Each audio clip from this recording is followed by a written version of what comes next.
Luisa Piccarreta? Nel 1935-34, insomma.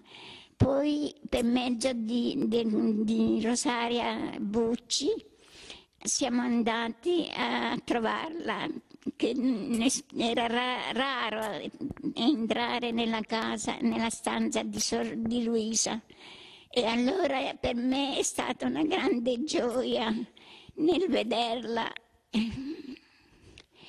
Il suo atteggiamento era veramente serva di Dio, che parlava con Gesù, e io quasi quasi avevo gelosia che lei parlava con Gesù ed io non potevo parlare. Mi sentivo indegna di stare a contatto con lui.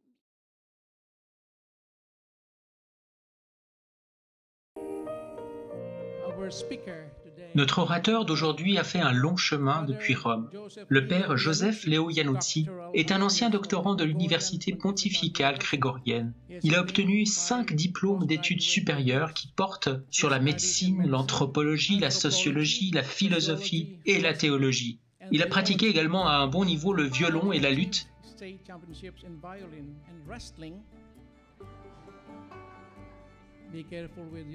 Soyez plutôt prudent donc avec les questions que vous voulez lui poser. Le père Joseph était étudiant en médecine lorsqu'il s'est rendu dans un sanctuaire marial en 1988. Là, il a reçu l'inspiration d'entrer au séminaire. En 1991, il a obtenu une licence en philosophie et a reçu le prix Kilburn. Une fois ordonné, il a été envoyé en Italie pour une période de 15 ans, durant lesquelles il a étudié l'italien, l'hébreu, le grec, le latin et d'autres langues encore. Il a également obtenu un doctorat en sciences sacrées et théologie, avec une spécialisation en patristique, dogmatique et mystique. Le père Iannuzzi a été l'un des 4 étudiants sélectionnés pour recevoir une bourse de l'université biblique pontificale de Rome, lui permettant d'étudier la théologie en Israël.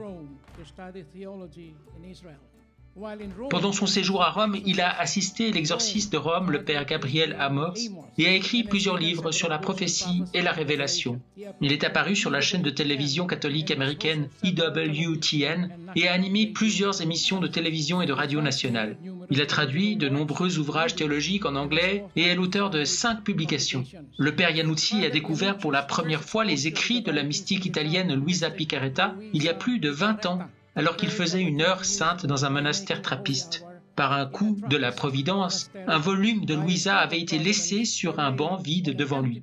Après l'avoir lu, il a découvert sur le rebord de la fenêtre du monastère une brochure sur la même mystique. Le lendemain, une religieuse supérieure, aujourd'hui décédée, s'est approchée de lui et lui a demandé si ça l'intéresserait de traduire l'œuvre de Luisa de l'italien à l'anglais. Il a accepté cette tâche. En 2012, le père Iannuzzi a terminé avec succès son doctorat en théologie à l'université pontificale grégorienne de Rome. Et il a traduit en anglais tous les écrits de Luisa qui sont cités dans sa thèse de doctorat. Mais tout d'abord, chers frères et sœurs, accueillons le père Joseph Iannuzzi.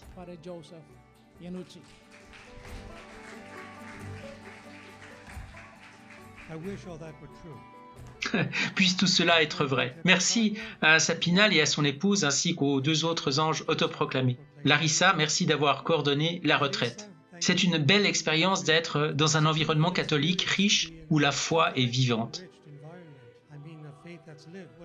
Ce que j'aimerais faire, c'est m'appuyer sur votre foi et la nourrir de la doctrine que Jésus lui-même a donnée à son Église par l'intermédiaire de Luisa.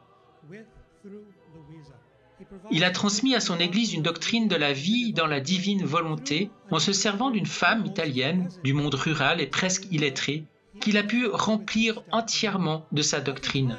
Souvent, le Seigneur utilise des instruments simples comme des pêcheurs de poissons pour promouvoir son message évangélique. Le Seigneur est donc attiré par notre misère. Je ne parle pas du péché délibéré, mais de notre maladresse ou de notre inaptitude à faire le bien. Tout ce que nous obtenons par nos propres efforts, que ce soit par le biais des études, du sport ou du travail, quoi que ce soit, c'est en fin de compte un don de Dieu. Parce que c'est lui qui dispose les personnes que nous rencontrons, les lieux où nous allons, les occasions qui se présentent. Lorsque nous sommes baptisés, tous nous recevons 2 dons. le don de l'Esprit Saint lui-même, qui est Dieu, inséparable du Père et du Fils, et les dons de l'Esprit Saint appelés charismes. À chacun de nous, ils sont donnés dès le départ, mais ils sont donnés sous forme de dons, ce qui signifie que nous n'avons rien fait pour les mériter. Ce que nous faisons dans la vie, c'est les développer. En ayant cela à l'esprit, commençons par la complémentarité de la révélation publique et privée.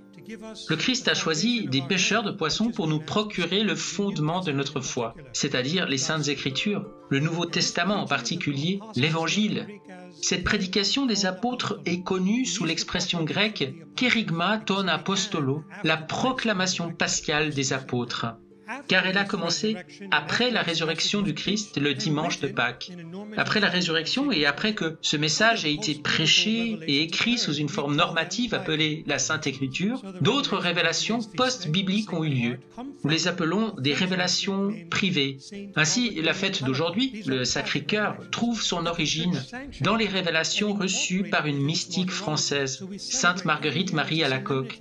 C'est une révélation privée que l'Église a approuvée et incorporée à son martyrologe. Nous célébrons donc chaque année la solennité du Sacré-Cœur à partir d'une révélation privée. De même, Sainte Faustine Kowalska a reçu des révélations pour que lors du premier dimanche après Pâques, une grande fête soit instituée le dimanche de la Divine Miséricorde. Du temps où il était archevêque de Cracovie, Karol Wojtyła a passé en revue ses écrits qui avaient figuré précédemment à l'index des livres interdits. Il les a réhabilités, les a approuvés, et lorsqu'il est devenu pape, il a fait de ce jour de fête de la Miséricorde une fête universelle dans l'Église. Il répondait ainsi à la demande de notre Seigneur qui disait à Faustine dans ses écrits « Je veux que ce jour de fête soit proclamé dans toute l'Église. » Pourquoi? Parce que quiconque se confesse et communie le premier dimanche après Pâques reçoit ce que l'on appelle l'indulgence plénière, c'est-à-dire une rémission totale de tout péché et de toute peine due pour le péché. Lorsque vous recevez le baptême, comme enfant ou comme adulte,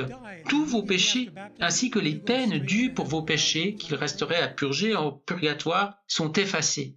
Si vous mourrez immédiatement après le baptême, vous allez directement au ciel sans passer par le purgatoire.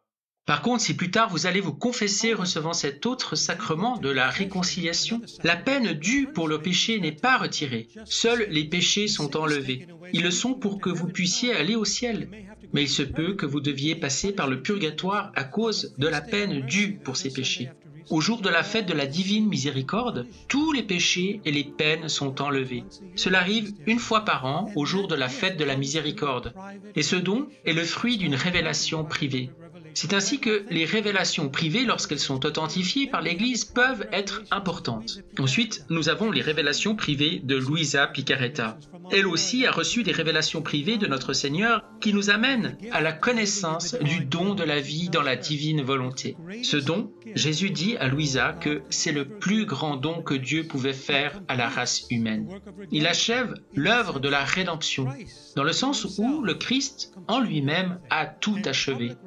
Et la révélation publique, qui est l'annonce du Christ et des apôtres, contient tout ce dont nous avons besoin pour le salut. Elle est complète, achevée. Mais même si elle est complète et achevée dans le Christ et dans l'Écriture, l'entière compréhension de la signification contenue en elle se déploie à travers les siècles. Permettez-moi de vous renvoyer à l'article 66 du catéchisme de l'Église catholique. Il stipule qu'aucune nouvelle révélation publique n'est à attendre avant la manifestation glorieuse de notre Seigneur Jésus-Christ. Cependant, même si la révélation est achevée, elle n'est pas complètement explicitée. Il restera à la foi chrétienne d'en saisir graduellement toute la portée au cours des siècles. La révélation publique que le Christ et les apôtres nous ont donnée est complète en soi. Mais nous ne la saisissons pas pleinement. La contribution des théologiens, les révélations prophétiques de mystiques peuvent mettre à jour ce qui n'était présent auparavant que sous forme séminale, pour lui donner un contenu explicite. De même, une révélation privée est comme une loupe.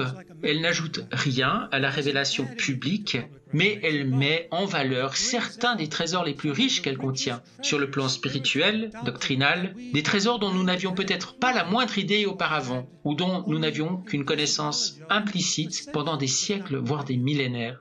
C'est le cas des révélations de Louisa. Le don de la vie dans la divine volonté était en Jésus-Christ. Il le possédait. Il était aussi en Marie, qui possédait ce don. Il était en Adam et Ève avant leur chute. Fiat est un mot latin qui veut dire « qu'il en soit ainsi ». Dans la version latine de l'Ancien Testament, écrite par Jérôme au IVe siècle, lorsque Dieu crée l'univers, lorsqu'il crée la lumière, il dit « Fiat lux », que la lumière soit.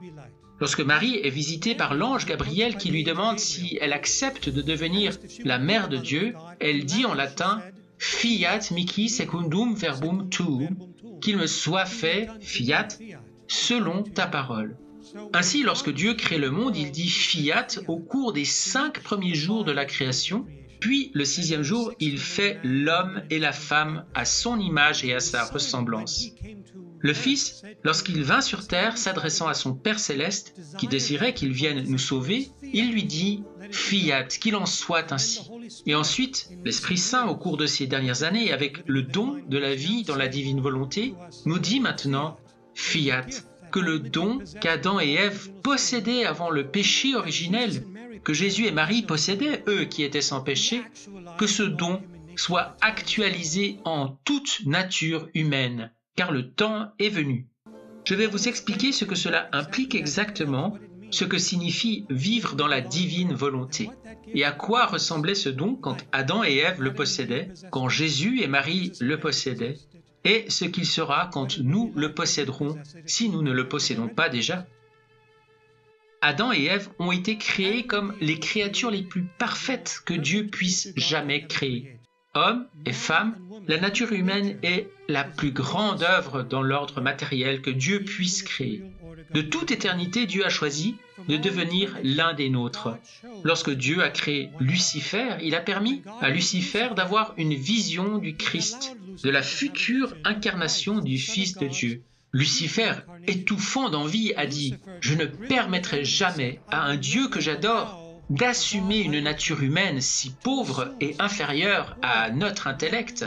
Je ne servirai pas un plan de ce genre. » Alors Lucifer a pris un tiers des anges avec lui et ils ont essayé de renverser Dieu et son plan. Ils voulaient que Dieu soit l'un d'eux et non un être humain. Ainsi donc, pour humilier Lucifer suite à son manque d'obéissance et de confiance dans son plan, Dieu a décrété que Michel, un ange inférieur à Lucifer, aurait sur lui le dessus.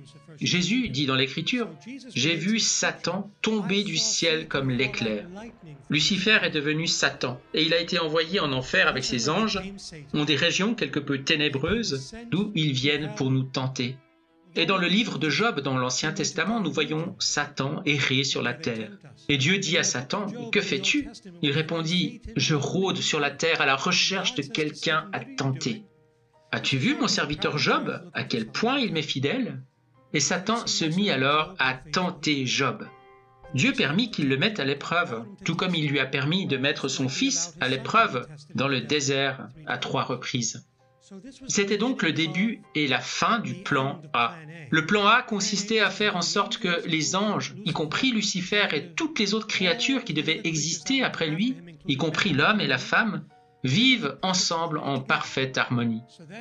Nous arrivons donc ensuite au Jardin d'Éden. Lucifer y trouve son chemin également. À qui Lucifer s'adresse-t-il? À Ève et non pas Adam. Pourquoi? Je vais vous le dire pourquoi. Non, je suis sérieux maintenant. Si vous lisez la Genèse, chapitre 2, verset 16, Dieu dit à Adam, pas à Ève, de ne pas manger du fruit de l'arbre de la connaissance du bien et du mal. Il ne dit jamais cela à Ève dans l'Écriture sainte. Satan, sachant qu'Adam a été directement averti par Dieu, s'approche d'Ève. Et que dit-il? Dieu vous a-t-il vraiment dit cela? Il sème un doute dans son esprit.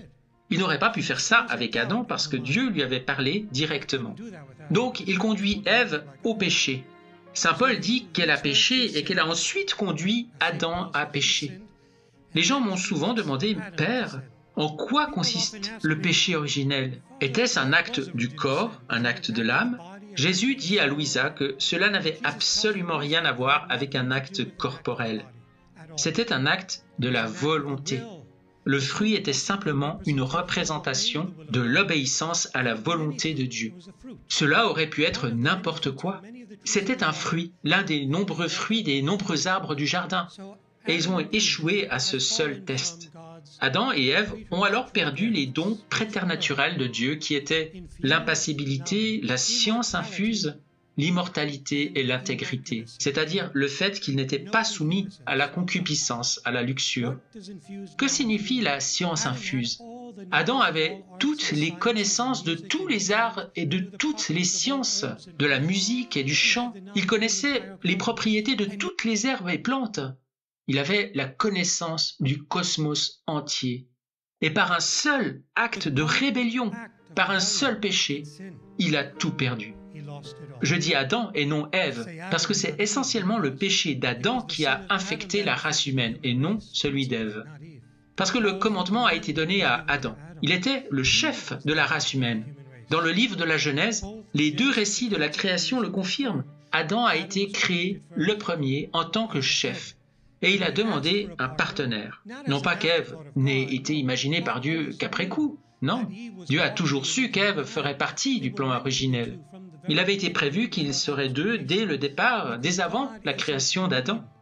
Dieu étant lui-même une communion de personnes, il n'aurait jamais créé une personne pour qu'elle soit seule.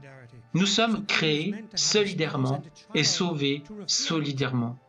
Adam devait donc avoir une épouse et un enfant pour refléter la Trinité, l'Église domestique. Adam et Ève ont perdu cette prérogative de la science infuse, en raison de quoi, pour le reste du cours des siècles de l'humanité, nous devions, par beaucoup de travail et de labeur, apprendre peu à peu, des bribes seulement, de ce qu'ils savaient. Et nous n'en sommes toujours pas là. D'après les écrits de Louisa, cela fait environ 6000 ans que l'homme rationnel existe. Jésus dit à Louisa que Dieu a créé le monde en 6 phases. Le jour est simplement un symbole dans l'Écriture. Il ne signifie pas 24 heures. Et la science confirme que la Terre existe depuis des millions et des millions d'années. Elle est donc bien antérieure à l'homme rationnel. Mais il nous a fallu des millénaires pour en arriver où nous en sommes. Et nous n'avons pas fait la moitié du chemin, à cause d'un seul péché. Pourquoi tout s'est joué sur un seul acte, qu'il n'y a pas eu de seconde chance? Parce qu'Adam avait une clarté de pensée parfaite, ce que nous pouvons appeler l'omniscience. Omniscience dans le sens où il voyait à l'avance toutes les finalités de ses actions. Il savait exactement les conséquences de chaque acte qu'il poserait, tout comme Lucifer. C'est pourquoi les anges n'ont eu qu'une seule chance, et malgré leur parfaite intelligence de ce qu'ils faisaient, ils ont quand même péché. Et ce qui est encore pire, c'est qu'ils n'avaient aucune tentation en eux, comme ce que nous expérimentons. Ils étaient parfaitement libres. Adam n'avait pas de convoitise inutile. Et ce qui est triplement pire, c'est que la personne qui a tenté Adam n'était rien d'autre qu'un vil serpent, qui ne lui a rien offert en échange. Dieu a été trahi, lui qui avait donné à Adam tout ce qu'il y avait autour de lui, le cosmos entier, que leur a donné Satan. Et pourtant, Adam s'est laissé convaincre par le discours de vente de Satan. La connaissance infuse d'Adam et Ève s'est perdue. Et c'est pourquoi ils n'ont pas été en mesure de raconter en détail à quoi ressemblait leur vie avant le péché originel. Et c'est pourquoi aujourd'hui, nous en savons si peu sur comment les choses étaient avant le péché originel. C'est pourquoi nous avons la confession. Le Seigneur savait d'avance que nous tomberions encore et encore, véniellement ou mortellement selon l'état de notre âme. Et c'est pourquoi, avant de quitter cette terre, il nous a donné le sacrement de la confession. Parce que nous avons tous été conçus avec le péché originel et que notre intellect, dès le départ, est obscurci. Et Dieu voit cela et c'est pourquoi il nous pardonne des milliers et des milliers de fois. Mais s'il nous fait miséricorde, c'est pour que nous nous tournions vers lui et que nous nous repentions et grandissions, que nous nous relevions et marchions tournés vers lui. Donc, le péché d'Adam et Ève désorganise le cosmos tout entier, pas seulement la planète, le cosmos tout entier. Lucifer a reçu le cosmos matériel entier avant qu'Adam et Ève ne soient créés. Et lorsqu'il s'est rebellé, l'ordre matériel est entré en état de décomposition dans le chaos. Cela peut expliquer la violence des dinosaures dans le passé, ou les périodes glaciaires, les éruptions volcaniques et les météorites. Tout ce désordre dans l'univers ne faisait pas partie du plan A, harmonieux, de Dieu. D'une manière ou d'une autre, quelque chose a mal tourné, et ce fut la chute des anges. Mais Dieu a alors préservé une petite planète à l'abri de ce désordre, et à l'intérieur de cette planète se trouvait un jardin appelé Éden. Dieu a fait Adam en dehors du jardin et l'a mis dans le jardin. Ève a été faite dans le jardin. Ils étaient immunisés contre tout le désordre du monde matériel provoqué par la chute des anges. Puis Dieu a donné à Adam ce que Lucifer avait, le pouvoir sur l'ordre matériel. Et voilà ce qui s'est passé. Adam a péché. Et comme le rapporte la Genèse, dès qu'Adam a péché, les chardons ont poussé, les bêtes sont devenues sauvages. Nous avons donc ici une relation de cause à effet entre le péché et les catastrophes naturelles. La première catastrophe naturelle dans notre histoire humaine a été le péché originel. Il n'est donc pas étonnant que plus le péché abonde dans le monde, plus les catastrophes naturelles augmentent, plus le péché augmente, plus la nature nous rappelle à Dieu. Pourquoi? Parce que la nature a été faite en vue de nous.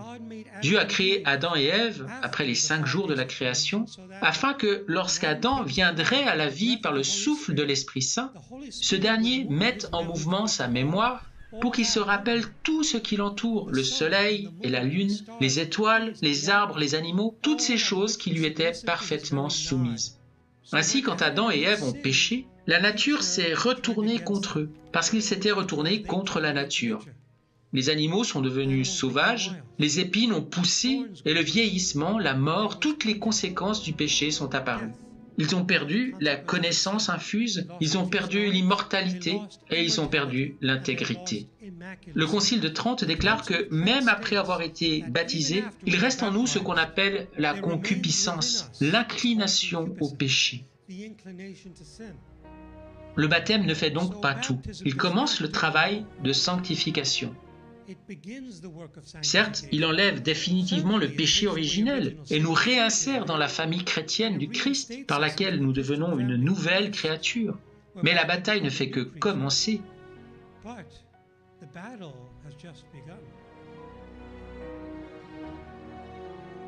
Au baptême, ce qui se passe, c'est que le Père, le Fils et le Saint-Esprit sont infusés en nous, personnifiés pour ainsi dire par la foi, l'espérance et la charité. Et cet accueil de la présence de Dieu expulse le péché originel. Le péché originel ne peut pas sortir tout seul. Il est évincé, forcé de partir par l'entrée des 3 personnes divines. Ainsi, au moment du baptême, l'Esprit Saint vient habiter en nous, lui qui est inséparable du Père et du Fils, pour faire de nous une créature nouvelle et nous guider. Et c'est alors que le voyage commence. Donc, après le péché originel, Adam n'a pas pu raconter à Abel ce qui s'était passé. Il a perdu la science infuse pour formuler les mots, pour transmettre l'expérience, parce que son intellect était maintenant diminué. Le simple fait de se rappeler ce que c'était, réalisant qu'il avait perdu un si grand don, le faisait littéralement éclater en sanglots. Jésus raconte cela à Louisa. C'est pourquoi nous savons si peu de choses sur ce que Dieu a donné à Adam et Ève avant le péché originel. Mais maintenant, cela nous est révélé dans les écrits de Luisa Picaretta, dont les 19 premiers volumes ont reçu l'imprimature de l'Église et le Nihil Obstat. Et l'ensemble de ces 40 ouvrages, 36 volumes plus 4 manuscrits en plus des volumes, ont été condensés et traduits en anglais et marqués du sceau de l'Église dans cette thèse de doctorat.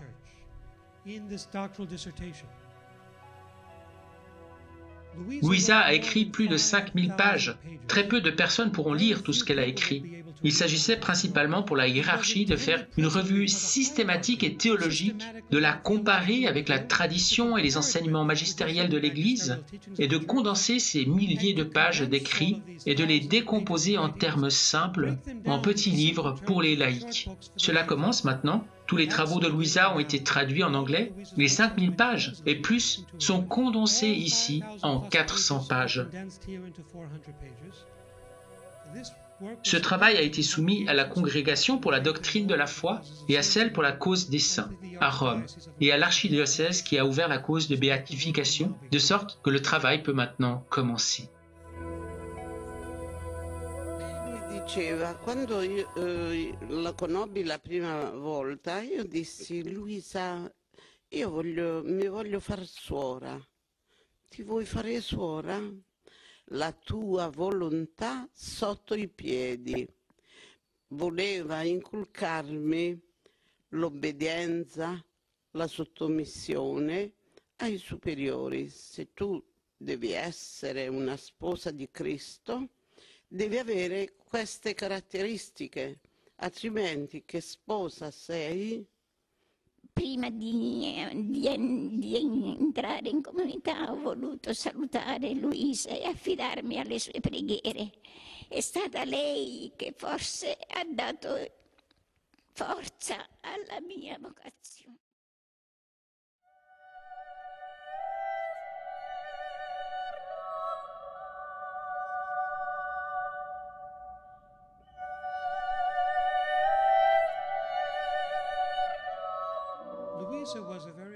Luisa était une jeune fille italienne très simple et sans littérature qui, à un âge très tendre, a commencé à faire de terribles cauchemars et qui se réveillait avec des sueurs froides à cause du harcèlement des démons.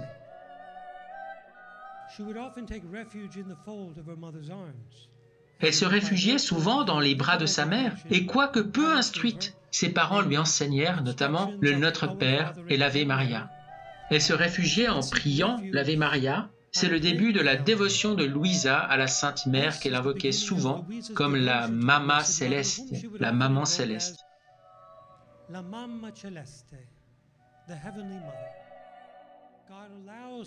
Dieu permet parfois à Satan de nous tenter au cours de notre vie, afin qu'en nous tournant vers la prière, Satan finit par nous conduire à Dieu. Ses rêves ont continué jusqu'à ce qu'elle ait environ 11 ans. Ce qui s'est passé, c'est qu'elle a pris le nom de Madeleine pour rejoindre une société de femmes dans le cadre paroissial. Et à partir du moment où elle a pris ce nom de Madeleine, elle a cessé de ressentir ces terribles sueurs. Elle a commencé à avoir ses premières locutions, et ces locutions ont été suivies de visions, puis d'apparitions.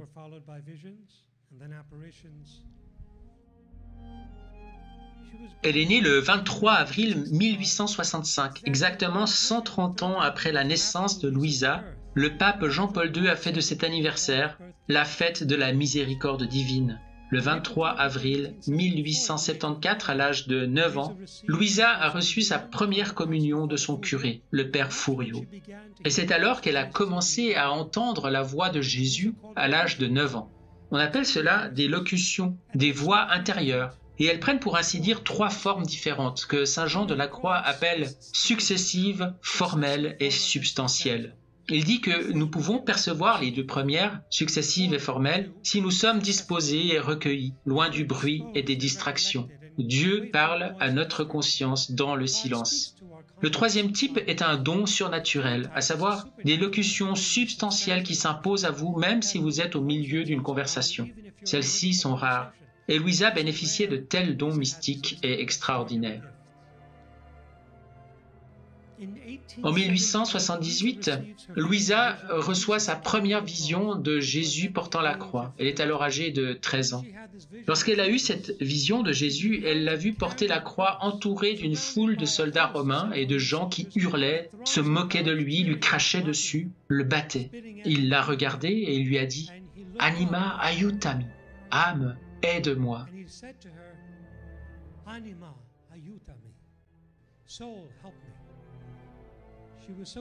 Elle fut tellement saisie par cette vision qu'elle s'effondra inconsciente. Ce fut le commencement dans sa vie de son état de victime. L'état de victime est un terme utilisé dans la théologie mystique pour décrire l'assimilation des mystiques à la passion de notre Seigneur dans le but de sauver, de racheter et de sanctifier les âmes. Notre-Dame de Fatima a montré aux 3 pastoraux, Lucie, François et Hyacinthe, une vision de l'enfer. Cela les a fait crier et Notre-Dame leur a dit « Beaucoup d'âmes vont en enfer parce qu'elles n'ont personne qui se sacrifie et prie pour elles. »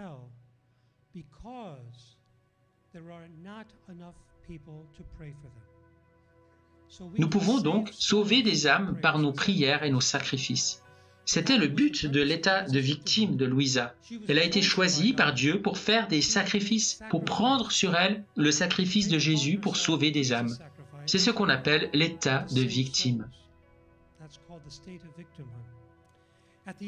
À l'âge de 16 ans, en 1881, elle accepte l'état de victime et est alitée par intermittence. En 1882, à l'âge de 17 ans, Louisa compose la neuvaine de Noël, qu'elle récitera chaque année jusqu'à la fin de sa vie, durant les 9 jours qui précèdent Noël.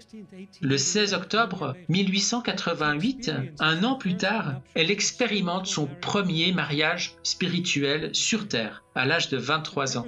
Le 7 septembre 1889, Louisa vit son deuxième mariage spirituel, non pas sur terre, mais au ciel. Jésus prend alors possession de son cœur. Quelques jours plus tard, Louisa est confirmée par la Trinité qui établit sa divine demeure dans son cœur.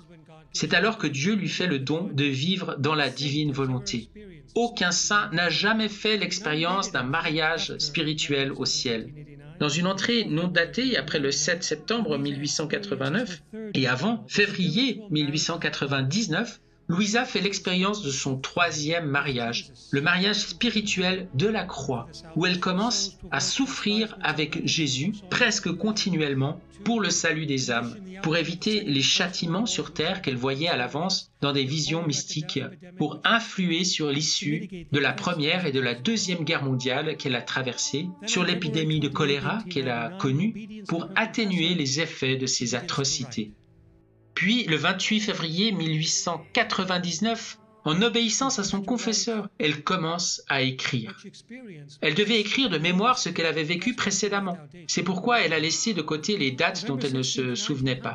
Le 16 novembre 1900, à l'âge de 35 ans, Louisa expérimente son quatrième et dernier mariage, au cours duquel elle entre en possession du cœur de Jésus, reçoit 3 souffles divins et s'engage à demeurer au centre de la divine volonté, à posséder la divine volonté entièrement et complètement.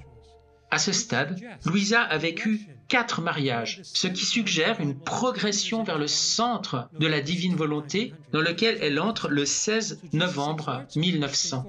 Elle est maintenant entrée dans le centre. Jésus l'exhorte donc à partir de ce jour. Ne quitte jamais le centre de ma volonté. Dans le deuxième mariage vécu au ciel, Jésus avait pris possession du cœur de Louisa. Dans le quatrième, Louisa prend possession du cœur de Jésus. Jésus dira plus tard à Louisa, « Par le baptême, tu deviens le temple du Saint-Esprit. En étant centré en moi, c'est Dieu qui devient ton temple. La Trinité devient ton temple. »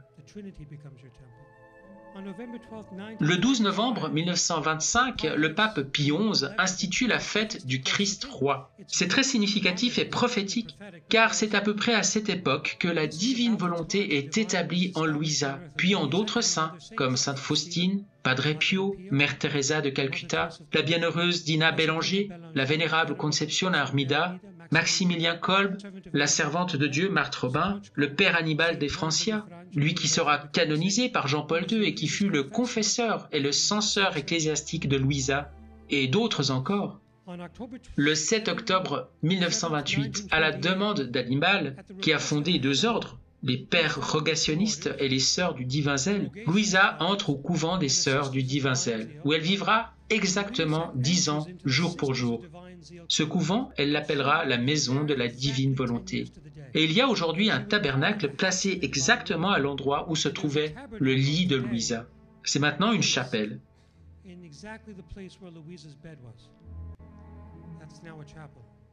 Le 31 août 1938, exactement 10 ans plus tard, jour pour jour, les 3 œuvres de Louisa sont placées à l'index des livres interdits à côté de celles de Faustina Kowalska et d'Antonio Rosmini, tous 3 réhabilités par l'Église aujourd'hui. Ainsi, l'œuvre de Sœur Faustine est réhabilitée par Karol Wojtyła, qui réhabilite également les œuvres de Rosmini. Et les œuvres de Louisa sont réhabilitées par le cardinal Joseph Ratzinger. À 2 reprises seulement dans l'histoire de l'Église, 2 cardinaux ont réhabilité les écrits d'une mystique et sont devenus papes.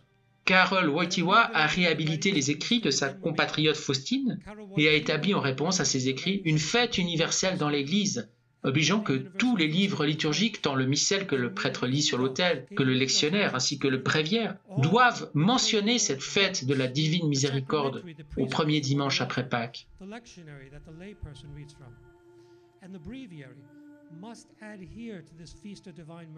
Et pourtant, très peu de prêtres célèbrent la fête de la divine miséricorde.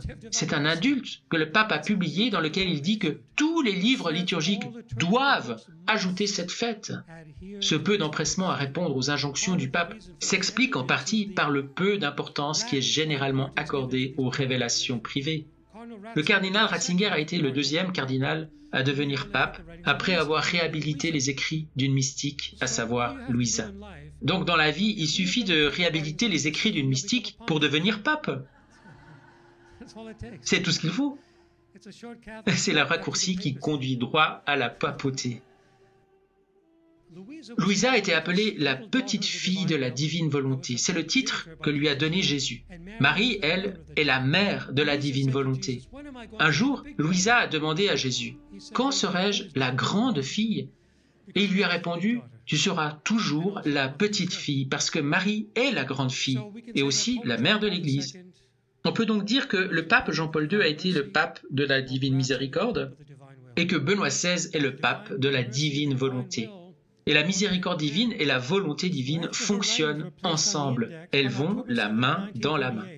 Ainsi donc, après que ces écrits aient été mis à l'index le 7 octobre 1938, un peu plus d'un mois plus tard, elle quitte le couvent des Sœurs du Divin Zèle et est relogée dans la même rue que son nouveau confesseur, le révérend Benedetto Calvi. Il était l'aumônier des Sœurs du Divin Zèle. Il a donc connu les sœurs et il a connu Louisa et il est devenu le confesseur de Louisa pour la deuxième fois.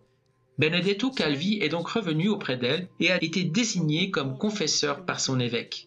Il lui trouve donc un logement dans la rue où lui-même vit pour être plus proche d'elle, sur la Via Maddalena, le prénom même que Louisa avait adopté lorsqu'elle avait rejoint la pieuse société de son église. Le 28 décembre 1938, Louisa écrit son dernier volume, le 36e. Elle a écrit en tout 36 volumes. Et elle écrit 4 autres ouvrages, Les Heures de la Passion de notre Seigneur Jésus-Christ, La Vierge Marie dans le royaume de la divine volonté, le pieux pèlerinage d'une âme dans les voies de la divine volonté, ce qu'on appelle les rondes, et le petit livret de la neuvaine de Noël. Elle a par ailleurs entretenu une abondante correspondance. Il y a un point intéressant à noter que ni Louisa ni Hannibal ne connaissaient, mais qui était connu de Jésus, et que j'ai découvert par hasard au cours des 10 ans d'études que j'ai consacrés à cette thèse. Ces volumes se regroupent par le nombre sacré de 12. 12, 12 et 12. 12 tribus d'Israël, 12 apôtres, 12 étoiles autour de la tête de Marie. Le premier groupe de 12 parle du fiat de la rédemption. Parce que Louisa est née au temps de la rédemption, elle a été conçue avant le don de la divine volonté, dans le fiat de la rédemption. Le deuxième groupe de 12 est entièrement focalisé sur le fiat de la création. Et le troisième groupe, sur le fiat de la sanctification. Donc ils sont regroupés par 12. 3 groupes de 12 volumes, nombre divin. Mieux encore, outre ces volumes donnés par Jésus, il y a les leçons que Marie a données à Louisa pour le mois de mai. Ce livre est intitulé « La Vierge Marie dans le royaume de la divine volonté ». Combien de leçons y trouve-t-on? 36. Il y en avait déjà 31 et Hannibal, ne le sachant pas, lui a dit « Tu sais quoi, tu n'as pas abordé la présentation, tu n'as pas abordé 5 des mystères. Peux-tu faire cela ?» Alors 31 leçons sont devenues 36. Coïncidence? Nous pouvons dire que les volumes, le livre du ciel, c'est la version masculine de cet enseignement du « Comment vivre dans la divine volonté ». Autrement dit, la version de Jésus. Et le livre de la Vierge Marie dans le royaume de la divine volonté est la version féminine, la version de la mère qui nous apprend comment vivre dans le royaume de la divine volonté en 36 leçons chacune. Jésus a parlé longuement et de diverses manières car Louisa n'avait pratiquement pas d'éducation. Et Marie s'est appuyée là-dessus. Elle a laissé le Seigneur faire tout l'enseignement et elle nous a donné des méditations pour chaque jour. Il est important de le noter. J'en ai parlé brièvement tout à l'heure. Très peu pourront lire tout ce que Louisa a écrit. Si vous lisez tout, y compris les lettres et les autres ouvrages, cela fait plus de 6000 pages. Ce que j'ai fait dans ce travail est un condensé de tout ce qu'elle a écrit. On peut dire qu'elle a été répétitive dans ses écrits, désordonnée et dispersée. Elle n'était pas théologienne. Elle écrivait simplement à partir de ce qu'elle se souvenait. Donc ce que j'ai fait, c'est que j'ai supprimé les répétitions et j'ai mis par écrit les choses qu'elle disait sans les répéter. Et tout cela est condensé en 400 pages. Mais pas seulement cela. La matière est présentée dans l'ordre chronologique en commençant par la création, la rédemption, la sanctification, et pas seulement cela. Les grâces, 33 nouvelles grâces qu'elle a reçues, sont présentées de la manière dont elle les a reçues, dans l'ordre où elle les a reçues. Le 4 mars 1947, lors de la seule maladie qui lui a jamais été diagnostiquée durant sa vie, elle rend son dernier soupir. Savez-vous que Louisa avait demandé à Jésus son type de mort? Dis Jésus, puis-je te demander la mort que je pourrais avoir?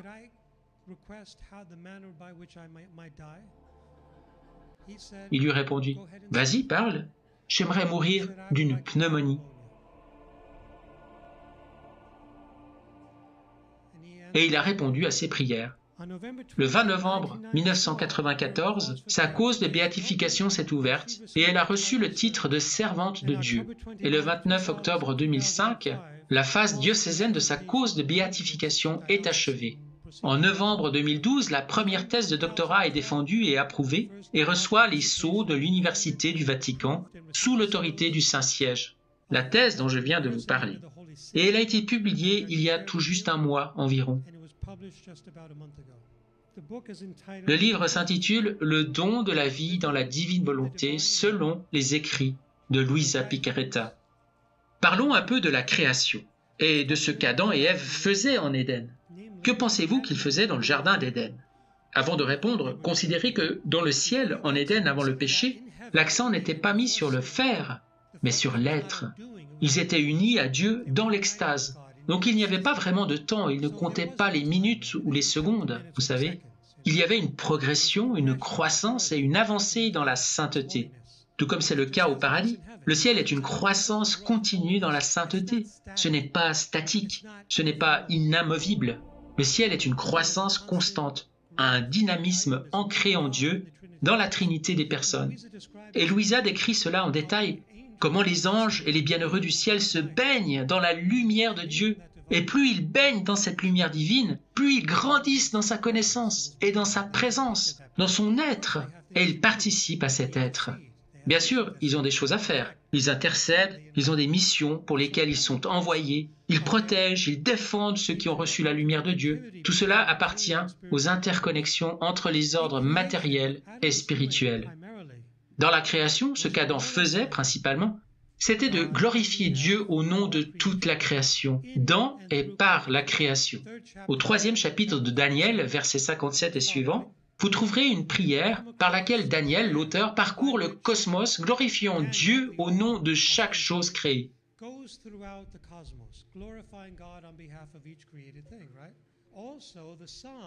Le psaume 148, écrit par David, fait de même. Louisa utilise cette approche non pas parce qu'elle connaissait les Écritures comme nous les connaissons, ou comme les connaissent les théologiens, mais parce que Dieu, Jésus en particulier, la lui avait enseignée. Mais d'une certaine manière, c'était quand même un peu autre chose. Et je vais vous demander de voir si vous savez ce qu'est au fond la divine volonté. C'est l'épreuve décisive. Daniel a parcouru le cosmos glorifiant Dieu spirituellement. Il ne voyageait pas physiquement, n'est-ce pas? Pareillement en ce qui concerne David et le psaume. François d'Assise, en évoquant Frère Soleil et Sœur Lune, glorifiera lui aussi Dieu dans et par la création. Bon, passons rapidement à Louisa. Je vais revenir à la création. Juste une petite question. En quoi les ronds de Louisa dans la création étaient-elles différentes de celles de Daniel, le psalmiste, et de François? Louisa parcourait notre création de la même façon que les Écritures, glorifiant, adorant, louant et remerciant Dieu dans et à travers toute la création. Elle le faisait théologiquement. C'est là que réside la différence. En ce qui concerne le temps et l'espace, je vais vous donner 3 mots, des adjectifs. Fini, infini et éternel. Quelle est la différence? le fini a un début et une fin. Par exemple, les plantes sont des créatures finies. L'infini a un début et pas de fin, comme ce que nous sommes, des êtres infinis. Nous ne serons jamais anéantis. À la fin, nous irons soit au ciel, soit en enfer. L'Éternel, lui, n'a ni début ni fin. Seul Dieu est éternel. Toutes les créatures, les anges, Marie, nous sommes infinis. Considérez ceci. Dieu est éternel. Nous sommes infinis. Les êtres irrationnels sont finis. Maintenant, quand Daniel a prié, le psalmiste a prié, Saint François a prié, leur prière avait un impact sur les créatures, les êtres et les autres éléments avec lesquels ils adoraient Dieu au cours de leur vie. Lorsque nous prions dans la divine volonté, c'est Dieu, comme vous l'avez mentionné, qui prie en nous. C'est Jésus, lui qui est éternel, qui est Dieu, à la fois divin et humain. En lui, deux natures sont unies par le biais de ce que nous appelons en théologie l'union hypostatique. Les actes que nous faisons, ils ont un début et une fin, comme par exemple prendre un livre et le poser. C'est un acte fini, il se termine là. Quand le Christ a pris notre nature humaine, chaque acte qu'il a fait est devenu éternel.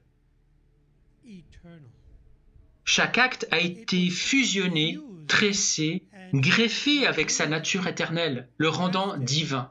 Il a conféré à un acte fini une qualité infinie. C'est ce qui s'est passé avec la rédemption. C'est pourquoi il a pu racheter toutes les âmes du passé, présent et futur, car lui seul est éternel, et il peut rejoindre tant le passé que le futur. Maintenant, appliquons cela aux rondes de Louisa.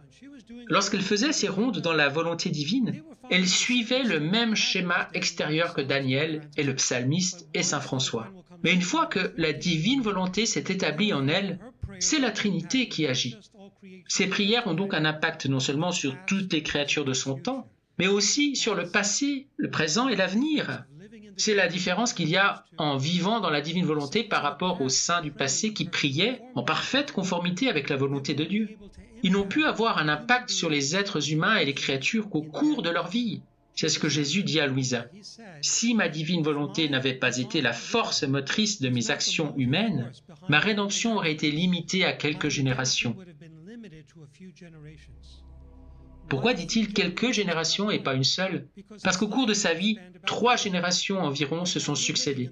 À chaque moment cohabitent environ 3 générations, celle de vos grands-parents, la vôtre et celle de vos enfants. Et la vie du Christ aurait été limitée à cela, si la volonté divine n'avait pas été présente en lui. Dieu a utilisé et continue d'utiliser la femme pour vaincre l'ennemi, le diable. En fait, après la chute d'Adam et Ève, Dieu a donné ce que l'on appelle le premier proto-évangile, la première proclamation du salut. Il a dit qu'il finirait par envoyer un rédempteur en disant « À la fin, tu frapperas son talon et elle t'écrasera la tête ».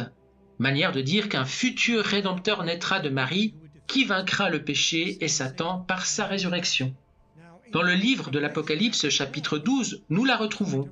Dans le premier livre de la Bible, la Genèse, et donc dans le dernier, l'Apocalypse. Une femme avec le soleil, revêtue de soleil, la lune sous ses pieds, et sur sa tête une couronne de 12 étoiles. 12, 12, 12. Ainsi Marie, la femme, vaincra l'ennemi. Et Satan sera enchaîné par la prière de la femme, le chapelet qu'elle nous a donné. Par le chapelet et par nos actes dans la divine volonté qui aident à vaincre et repousser le mal. Retournons à Adam et Ève et à la création. Leur rôle premier était de faire des rondes dans la création, en glorifiant Dieu dans et à travers toutes les créatures, mais de telle manière qu'ils avaient un impact sur tout en même temps, le passé, le présent, le futur. Ce que Dieu faisait, c'est qu'il prédisposait à travers eux chaque être humain prédestiné à naître. En raison du don qu'il a reçu gratuitement, le don de vivre dans la divine volonté, Adam était le chef de la race humaine, Adam et non Ève, ce qui ne signifie pas pour autant qu'il lui était supérieur, c'est une question de rôle. Nous avons différentes fonctions dans le corps mystique du Christ. Il faut dire que ce rôle de chef de la race humaine comporte une grande responsabilité. Donc, exerçant son rôle, Adam parcourait le cosmos entier dont il avait une vision parfaite, une vision qui embrassait toute chose. J'ai déjà expliqué qu'il avait la connaissance de tout, la science infuse, et il remerciait Dieu pour tout ce que Dieu avait fait en vue de lui dans les 5 jours précédents de la création, rendant à Dieu amour pour amour, le multipliant dans la création. Voyez, Dieu a mis une certaine quantité d'amour dans toute la création, dans le soleil, dans la lune, dans les brins d'herbe, dans les étoiles, et cet amour s'exprime à travers la couleur, à travers la chaleur, à travers le chaud, à travers la lumière, à travers les différents effets des créatures. Mais ces effets sont redoublés par le retour d'amour d'Adam envers Dieu. Donc maintenant, il y a une intensification des parfums, mais pas dans le sens où il gênerait votre nez, mais dans le sens où il est encore plus grand.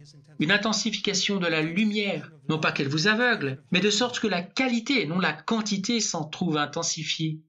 Une intensification de l'amour, une intensification de l'harmonie, une intensification de la beauté et de la sainteté. Tout a été intensifié. Nous avons doublé et triplé. Dieu dit à Louisa, quand Adam faisait ses rondes, il donnait à chacun d'entre vous ici le don de vivre dans la divine volonté, la grâce pour vous de la recevoir dès la conception. Mais Adam ne pouvait pas le faire en un seul acte, il devait parcourir le cosmos plusieurs fois. Seul Dieu sait le nombre d'actes qu'il aurait dû accomplir avant que le moment ne soit venu de peupler la terre et que Jésus descende en roi triomphant, escorté par ses anges, un sceptre à la main, et qu'il devienne le chef de la race humaine, le roi de la création, avec Adam, son prince, aux côtés du Christ roi, lui qui devait régner sur terre pour l'éternité avec nous tous. Mais parce qu'Adam a péché, ce plan a été suspendu. Non pas terminé, mais suspendu. Et tous ces actes qu'Adam était censé accomplir à travers la création par ses rondes ont également été suspendus en attendant d'être repris au moment opportun par le don de Dieu. Il raconte à Louisa que lorsqu'il a actualisé ce don en elle pour la première fois dans l'histoire de l'humanité, ces actes suspendus ont été rendus disponibles pour être repris, saisis par nous, afin que nous puissions poursuivre l'œuvre d'Adam et refaire ce qu'Adam a manqué de faire, c'est-à-dire établir en lui-même un royaume, un cosmos dans son âme.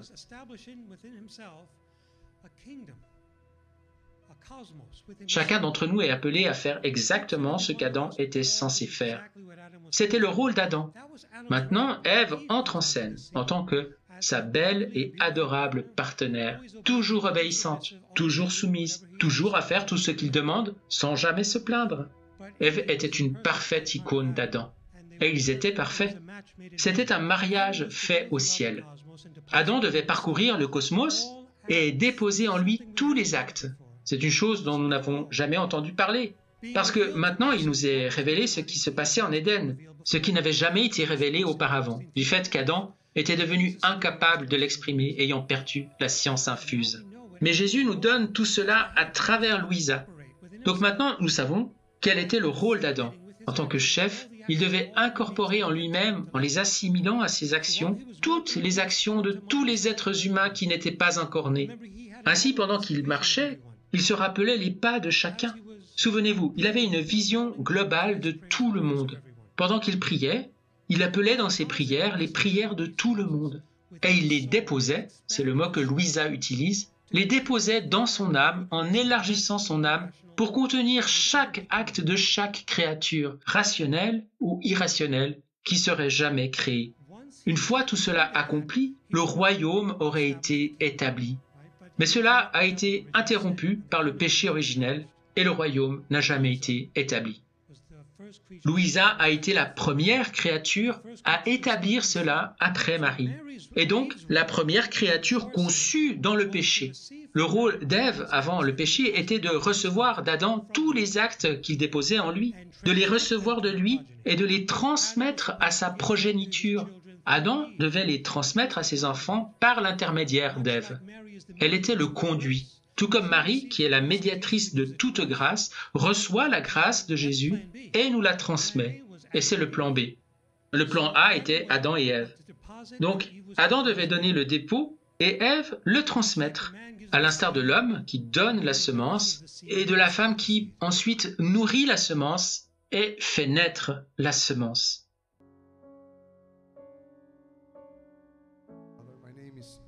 Je m'appelle Tony. Vous avez mentionné l'habitation de la Sainte Trinité en nous, comme s'il s'agissait d'un don reçu par Louisa.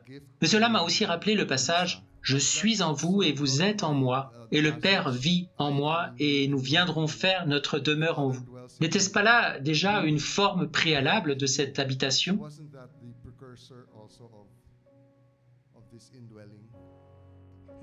Il n'a cependant pas mentionné l'Esprit.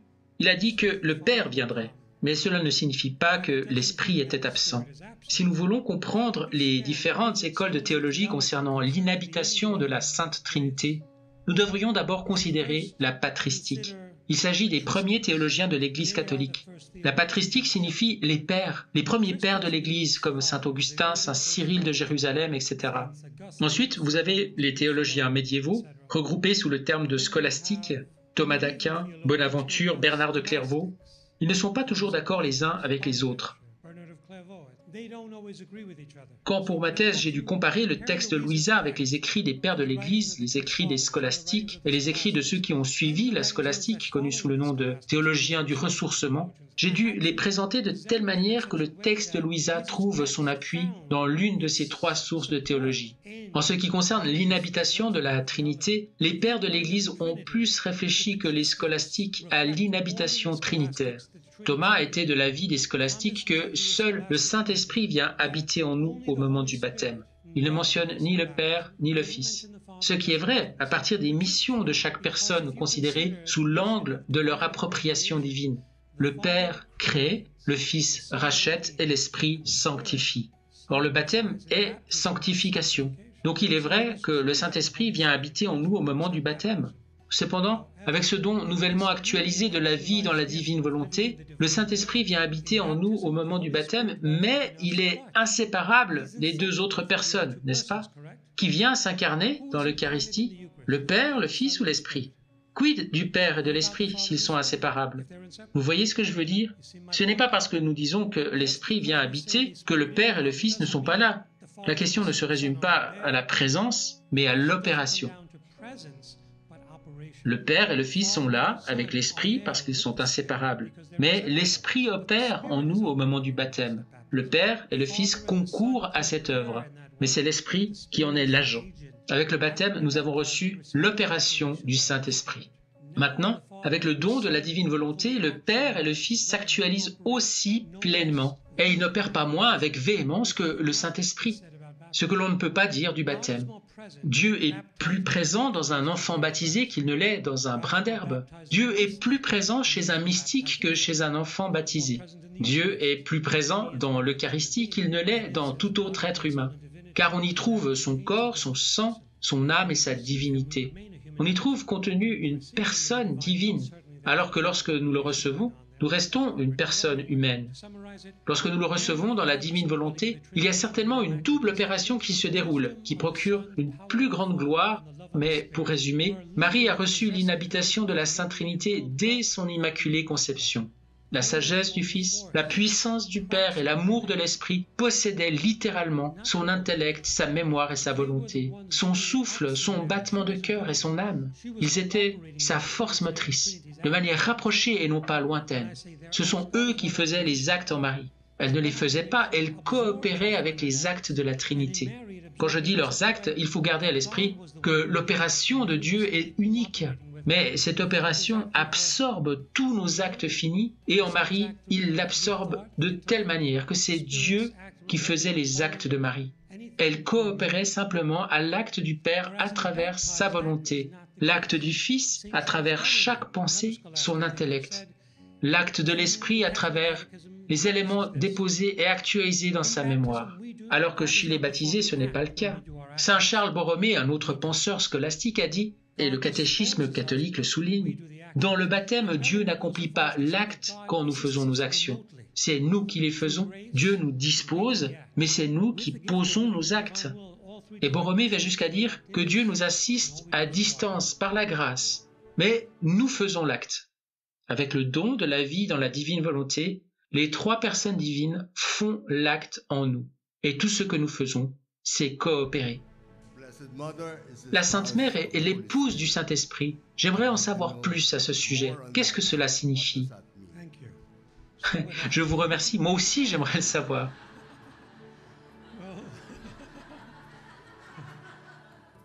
Louisa aborde cette question non pas directement, mais indirectement, de la manière suivante. Elle parle de l'Esprit Saint qui recouvre Marie de son ombre et lui donne ce que nous appellerions en biologie la semence, pour former non pas la vie, mais l'humanité du Fils de Dieu, car lui existe de toute éternité. Ainsi, elle lui a donné une nature humaine. Donc, en réalité, le corps sang du Christ vient de Marie. C'est aussi le corps et le sang de Marie dans l'Eucharistie. Et dans ce sens, l'Esprit est son époux au moment de l'incarnation, parce qu'aucun homme n'a eu de relation avec elle. Et ce type de conjugalité fait partie intégrante de la manière dont nous recevons le don de la vie dans la divine volonté. Contrairement à Marie qui a porté Jésus physiquement dans son sein, nous le portons mystiquement dans notre âme. Quand je dis que nous le portons mystiquement, je ne dis pas que c'est la vie mystique, parce que Jésus fait clairement comprendre à Louisa que la vie mystique enseignée par l'Église, ce sont les 3 étapes dites purgatives, illuminatives et unitives. Ce sont les 7 demeures intérieures. Les demeures et les étapes culminent avec le mariage spirituel. Or Jésus dit à Louisa que la vie dans la divine volonté, c'est plus grand que le mariage spirituel. Cela ne veut pas dire que nous sommes plus grands que les mystiques. C'est un point très important que je dois souligner. C'est le don qui est plus grand, pas nous. C'est comme pour l'Eucharistie. Jésus a dit de Jean-Baptiste qu'aucun homme né d'une femme n'a été plus grand que lui. Et pourtant, même le plus petit dans le royaume des cieux est plus grand que lui. Pourquoi? Parce qu'il n'a pas eu l'Eucharistie qui était alors le plus grand sacrement et le plus grand don que Dieu pouvait faire à la famille humaine. Alors comment Jean pouvait-il être plus grand que les apôtres ou que Saint Joseph qui avait l'Eucharistie? Vous voyez ce que je veux dire?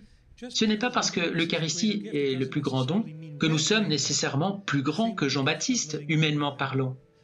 Il en va de même pour le don de vivre dans la divine volonté.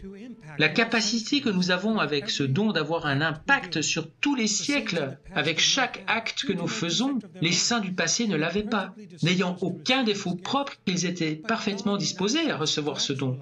Mais Dieu n'a pas choisi de l'actualiser de leur vivant. Il l'a réservé pour notre époque, tout comme il a attendu des milliers d'années avant l'incarnation. Il a attendu des milliers d'années avant d'extérioriser ce don.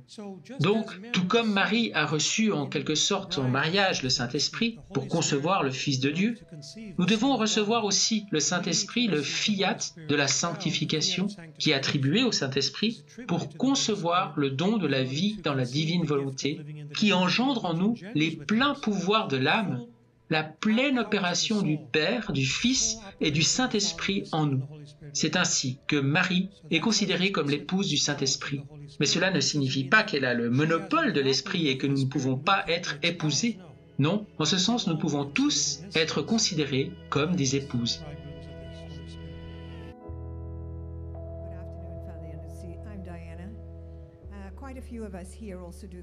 Bonjour Père Iannuzzi, je suis Diana et nous sommes nombreux ici à participer au Cénacle. Et j'ai lu un témoignage que vous avez fait après la mort du Père Gobi, selon lequel en fait les locutions intérieures que le Père Gobi avait reçues de la Sainte Mère et qui sont contenues dans le Livre bleu sont authentiques.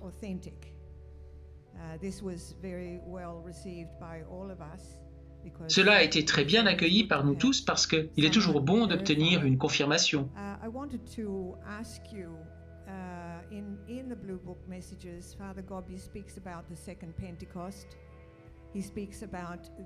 Je voulais vous demander, dans les messages du Livre bleu, le Père Gobi parle de la deuxième Pentecôte. Il parle de la deuxième venue de Jésus qui coïncidera avec la deuxième Pentecôte.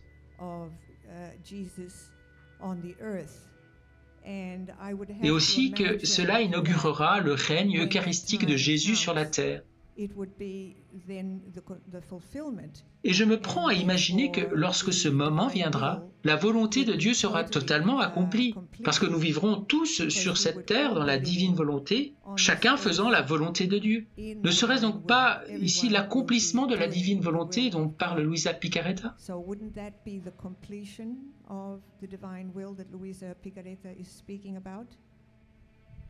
Je crois que le règne eucharistique de Jésus, le triomphe du cœur immaculé de Marie, l'ère de la paix, la deuxième Pentecôte, l'accomplissement de la prière du Notre Père sur la terre comme au ciel, tout ça, ce sont des expressions synonymes. Il y a une série de modalités, mais il s'agit d'un seul et même événement et de différents moments dans ce grand événement. Disons que Marie, en ce moment même, est en train de réaliser le triomphe en rassemblant sa grande armée blanche, comme le Père Gobi l'appelle, en rassemblant ses élus, et les anges sont envoyés pour les marquer, de sorte que, quand viendra la calamité dont il est fait mention, ces gens puissent trouver refuge dans son cœur immaculé. Le Père Gobi révèle qu'il n'y a pas de refuge sûr où il faudrait aller. Le Seigneur inspirera certainement des gens à préparer des choses, et c'est ce qu'ils seront censés faire. Mais nous devons discerner par nous-mêmes les lieux où nous sommes, quels sont les moyens dont nous disposons, ce qu'il y a à préparer si nous devons le faire. Mais ce qui est plus important qu'un abri physique, c'est un abri spirituel. Car si nous sommes unis et que nous nous consacrions au cœur immaculé et sacré, dans cette fête de la solennité du Sacré-Cœur, alors Jésus et Marie prendront soin de nous. Quand le moment sera venu, ils nous guideront. Ils disposeront les personnes et les événements de manière à ce que nous soyons pris en charge.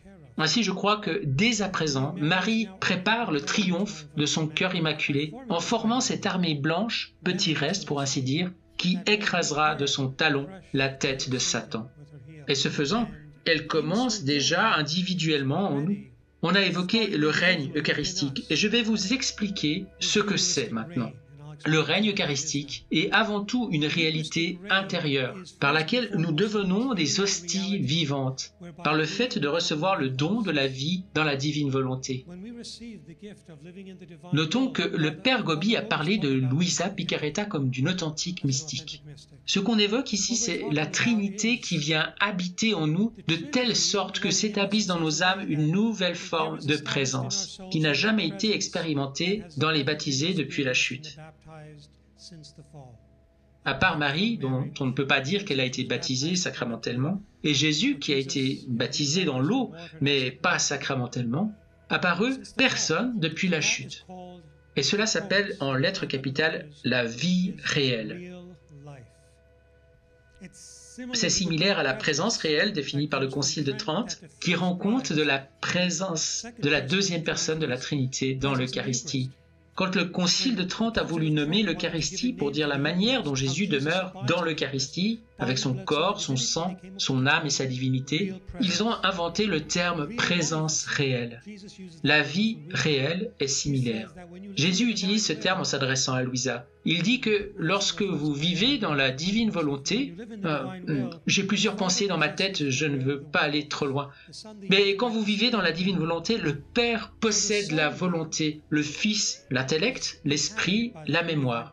L'âme est donc maintenant habitée par les trois personnes divines, qui commencent à opérer à travers ces trois facultés principales de l'âme, tant que vous vivez en état de grâce, et tant que vous avez un désir ferme et une intention droite de faire toujours la volonté de Dieu et d'inviter son unique opération éternelle qui transcende le temps et l'espace, cette vie réelle est établie en vous.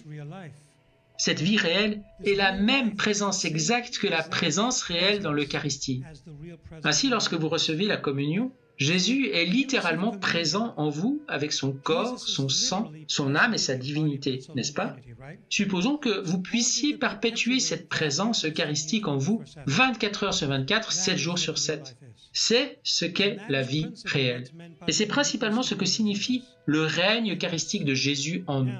Maintenant, après la purification de la terre, le prophète Zacharie dit que 2/3 de l'humanité seront anéantis, et cela ne s'est pas encore produit depuis que cette prophétie a été écrite. Le tiers qui restera ne sera constitué que des bons, et ils adoreront l'Eucharistie sur toute la terre. Donc il y a une dimension intérieure et extérieure du règne eucharistique. Alors chaque genou fléchira, chaque langue confessera que Jésus-Christ est Seigneur. En ce qui concerne la seconde Pentecôte, les études théologiques sur les mystiques que j'ai menées pendant plusieurs décennies m'ont convaincu qu'il existe dans les Écritures une loi appelée parallèle biblique. Ce qui s'est produit dans le passé se répète en bien ou en mal, mais avec une plus grande intensité. Ainsi, tout comme il y a eu un temps d'obscurité au cours de l'Exode, il y aura de nouveau un temps d'obscurité dans le futur. Tout comme le soleil s'est transformé en sang dans l'Exode, le soleil se transformera à nouveau en sang dans le futur. Nous voyons cela dans l'Exode et nous le voyons dans le livre de l'Apocalypse. De même, avec le séjour de 40 jours du Christ entre la résurrection et l'ascension, eh bien, cela se reproduira. Non pas qu'il ressuscitera encore une fois, bien sûr, mais ces apparitions du Christ et celles de ceux qui sont revenus à la vie pour témoigner en sa faveur auront lieu pendant le règne eucharistique. C'est cela la seconde Pentecôte, à mon avis. Nous serons visités par les saints, surtout ceux qui ont été décapités pendant la persécution. Ils reviendront à la vie, dit l'Apocalypse dans le chapitre 19. Et la deuxième mort n'aura aucun pouvoir sur eux. Qu'est-ce que cela signifie? Cela pourrait très bien signifier, conformément au concept des parallèles bibliques, que de même que le Christ est apparu et a disparu, et que ceux qui sont sortis de leur tombeau pour témoigner de sa résurrection sont apparus et ont disparu, eh bien cela se reproduira aussi pendant le règne eucharistique de Jésus, pendant le triomphe du cœur immaculé, pendant l'ère de la paix. Ils nous instruiront, ils nous exhorteront et nous encourageront. Et il y aura une effusion de dons de l'Esprit Saint qui nous enseignera et nous exercera comme participation à cette effusion. Nous serons toujours conçus dans le péché, nous aurons toujours besoin des sacrements. N'imaginez pas une utopie, une société sans péché, non. Mais le rapport au péché sera modifié, parce que Satan sera enchaîné, selon les Écritures, pendant 1000 ans. C'est un terme biblique qui ne doit pas être pris à la lettre. Donc, une longue période de temps. Nous ne savons pas combien de temps, mais ce sera très long. Le pape Jean-Paul II a parlé d'un millénaire de christianisme, d'une unification et d'un printemps du christianisme dans le futur. Et un millénaire, c'est une durée de 1000 ans, n'est-ce pas?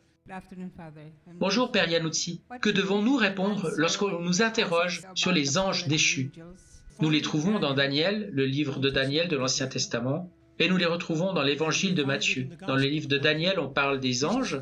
Dans le livre de Matthieu, Jésus parle de Satan. Il dit « J'ai vu Satan tomber du ciel comme un éclair ».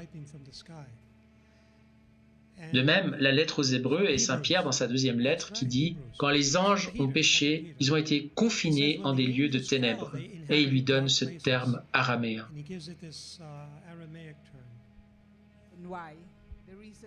Pour quelle raison les anges n'ont-ils pas voulu obéir à Dieu et adorer un homme?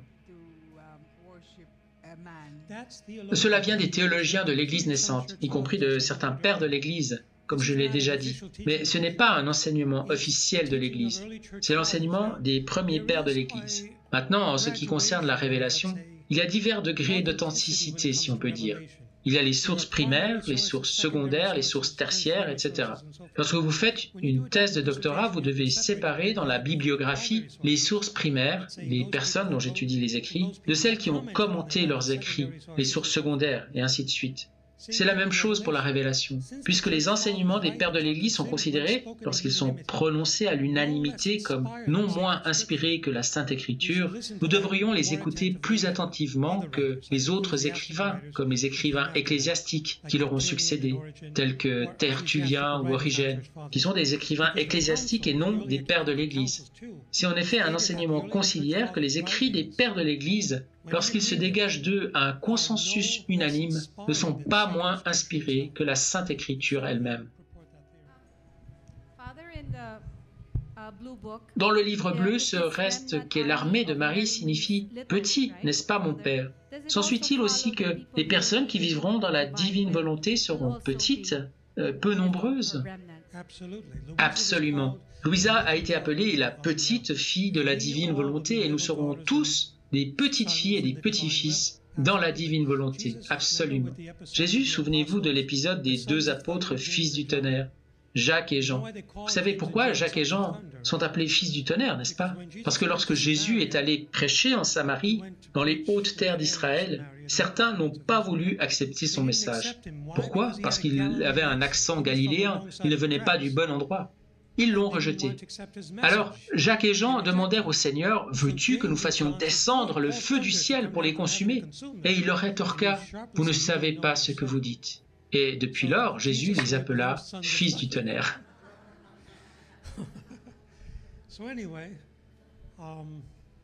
Quoi qu'il en soit, ces fils du tonnerre, Jacques et Jean, convoitaient une place à côté de Jésus à droite et à gauche. Alors, ils demandèrent en privé, « Jésus, peux-tu faire quelque chose pour nous? Quand tu seras dans ton royaume, peux-tu nous placer l'un à ta droite et l'autre à ta gauche ?» Et les autres apôtres, en l'entendant, se sont dit, « Oh, ils nous ont devancés. »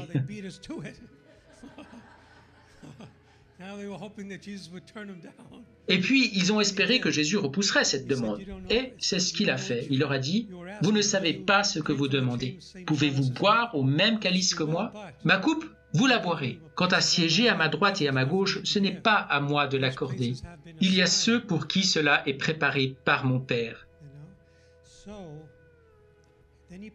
Puis il a pris un petit enfant au milieu d'eux et il a dit, « Celui qui veut devenir grand parmi vous sera votre serviteur. » Alors, il faut être petit comme un enfant pour vivre dans la volonté divine. Et même si c'est une petite armée, vous savez, peu importe.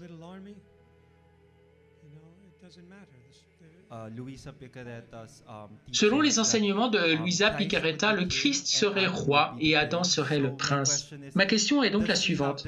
A-t-elle la même opinion que les franciscains qui, comme Don Scott ou Maria d'Agreda, pensent que le Christ serait venu même sans le péché? Oui, elle est de cet avis, de même que Ratzinger et Ambroise qui le pensent aussi. Jésus dit à Luisa que même si Adam et Ève n'avaient pas péché, il serait descendu. Non pas alors comme un rédempteur pour verser son sang, car l'effusion du sang est la conséquence du péché. S'il n'y avait pas eu de péché, il serait descendu, escorté par une foule d'anges, un sceptre à la main, pour devenir le roi, le chef de la race humaine, et pour confirmer la race humaine dans son état béatifique. J'ajouterai une remarque qui ne vient pas de Luisa, mais de mes propres recherches, que l'idée du mariage et du célibat joue également un rôle dans ce contexte. Dans le jardin d'Éden, avant la chute, Adam et Ève ont reçu le commandement d'être féconds et de se multiplier jusqu'à remplir la terre, dont ils devaient être les intendants. Ils devaient donc procréer, il n'y a aucun doute là-dessus. Ils ont eu Caïn et Abel et nous ne savons pas si c'était avant ou après la chute, mais nous savons qu'ils étaient supposés avoir une descendance dès avant celle-ci. Donc une fois que la terre aurait été remplie, et disons que le temps de la venue du Seigneur soit arrivé dans ce monde sans péché, qu'est-ce qui serait arrivé au mariage?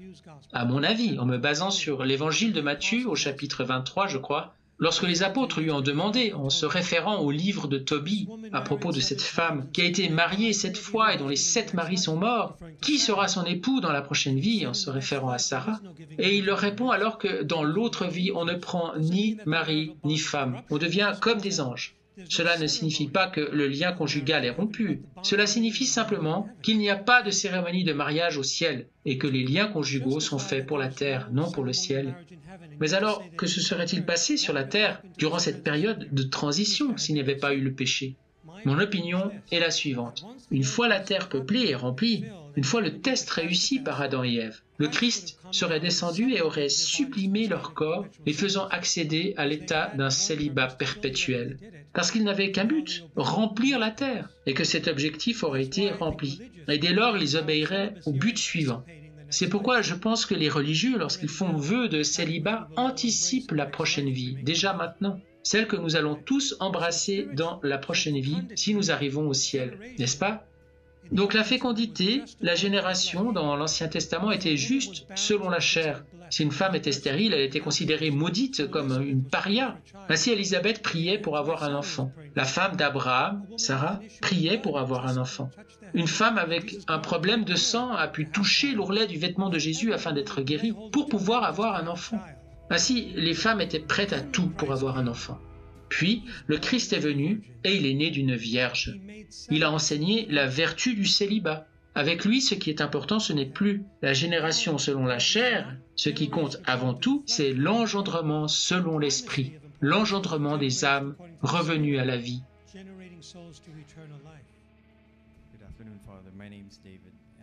Bonjour mon père, je m'appelle David. Je voulais juste vous demander mon père. J'ai regardé la série sur le catholicisme du père Barron, dans lequel il met l'accent sur la Sainte Trinité selon saint Augustin, où il dit que le Père est l'Esprit et que le Fils est la connaissance de soi et l'amour de soi est le Saint-Esprit. Je me demandais donc s'il y avait un lien avec ce que dit Luisa Picarretta. Il y en a un. J'ai fait un chapitre sur Augustin dans ma thèse. Il utilise aussi une triade basée sur les propriétés de l'âme. C'est pourquoi j'ai dit que les penseurs patristiques acceptent la triade intérieure. Augustin est un penseur patristique. Donc oui, il voit cette personnification des trois personnes divines aussi dans l'intellect, la mémoire et la volonté. Bonjour mon père, je m'appelle Cynthia. J'aimerais vous demander quelle est la position de notre Église par rapport à ces révélations mystiques. L'état actuel de la cause de Louisa, sa béatification est toujours en cours. Comme vous le savez, le processus implique l'ouverture de la cause qui a eu lieu en 1994, après que le cardinal Joseph Ratzinger ait réhabilité ses écrits. Puis une position, c'est-à-dire la position du diocèse, a été soumise au Vatican en 2005, et elle contient tous les rapports écrits et oculaires et les témoignages réguliers concernant l'héroïcité de ses vertus. Elle a donc mené une vie très vertueuse. La position contient également tout ce que Louisa a écrit. On a donc rassemblé les témoignages et les écrits dans une boîte qui a été scellée par un sceau de cire et envoyée du diocèse où elle est née au Vatican. Et le Vatican... Maintenant, pour revenir en arrière une seconde, lorsque la cause a débuté en 1994, Louisa a reçu le titre de servante de Dieu. On attribue ce titre au moment d'ouvrir la cause. Une fois que toutes les lectures sont approuvées et que l'édition critique est prête, elle pourra alors être déclarée vénérable, si l'Église le veut ainsi. Mais il est aussi possible de sauter cette étape et de la béatifier immédiatement après authentification d'un miracle. Un second miracle authentifié est nécessaire pour la canonisation. L'Église peut également renoncer à ces deux miracles, mais dans le monde actuel, elle le fait très rarement. Jadis, il n'y avait aucune de ces procédures protocolaires. Saint Antoine a été canonisé en 3 ans par acclamation populaire. Il a été le saint religieux qui a été canonisé le plus rapidement, Saint Antoine. Parce qu'il était italiano.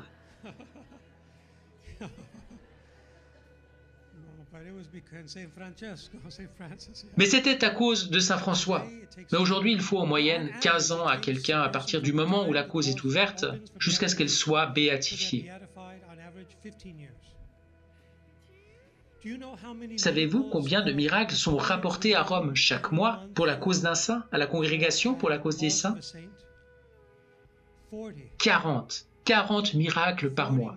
Oui, Dieu est un Dieu de miracles.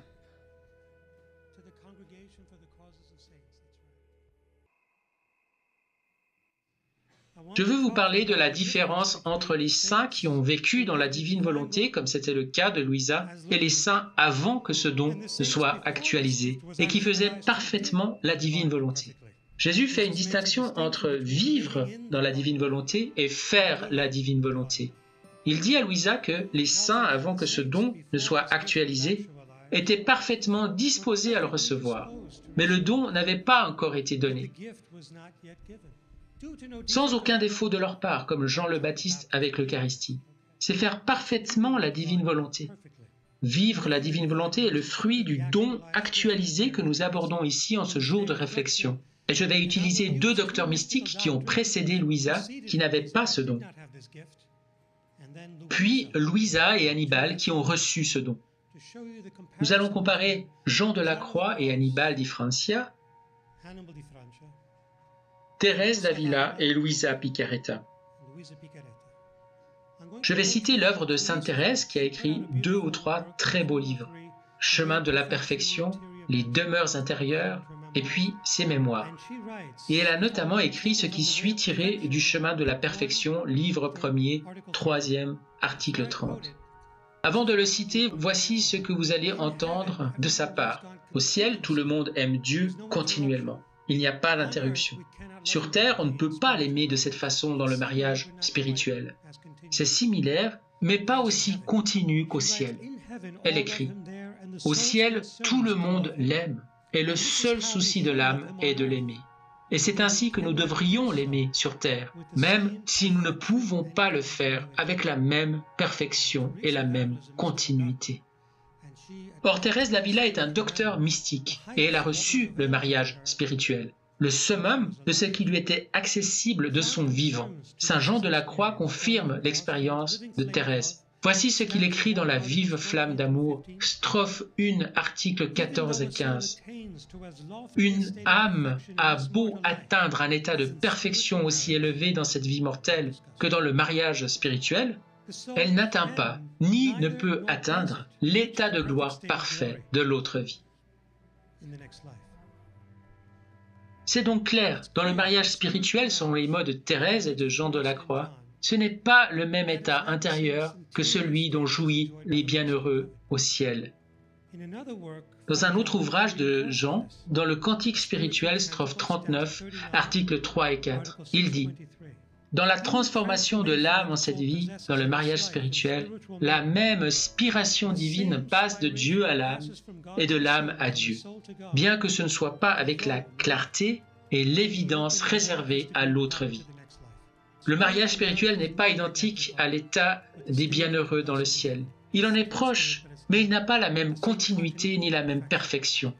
À Louisa, Jésus révèle que tant que le don de vivre dans la divine volonté n'avait pas été actualisé en nous, dans l'âme, la créature humaine ne pouvait pas participer au même état intérieur que les bienheureux du ciel. Le 6 décembre 1904, dans le 6e volume, il lui dit « Je ne veux pas pour les âmes qui se sont complètement données à moi et que j'aime dans ma volonté, que leur béatitude commence seulement là-haut, dans le ciel. Je veux qu'elle commence sur terre. Je veux remplir ces âmes non seulement du bonheur et de la gloire céleste, mais aussi des souffrances et des vertus que mon humanité a vécues sur la terre.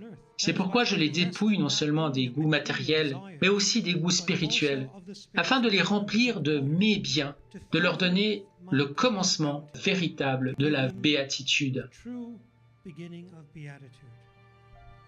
Dans le 7e volume, le 9 mai 1907, il dit « Ma fille, les bienheureux du ciel me donnent une grande gloire par leur union parfaite avec ma volonté, car leur vie est une reproduction de ma volonté. Il y a tant d'harmonie entre eux et moi, que leur souffle, leur mouvement, leur joie et tout ce qui constitue leur béatitude sont un effet de ma volonté. » Cependant, pour l'âme qui est encore sur terre et qui vit dans ma volonté de telle manière qu'elle ne s'en écarte jamais, sa vie en devient céleste. Et je reçois de cette âme la même gloire que celle que je reçois des bienheureux au ciel. Ou plutôt, je prends plus de plaisir et de joie à cette âme pèlerine sur terre qui vit dans ma volonté qu'à celle du bienheureux du ciel. Car ce que le bienheureux fait, il le fait sans sacrifice et au milieu des délices. Tandis que ce que cette âme pèlerine fait, elle le fait avec sacrifice et au milieu des souffrances. Et partout où il y a sacrifice, je suis content et j'en prends plus de joie.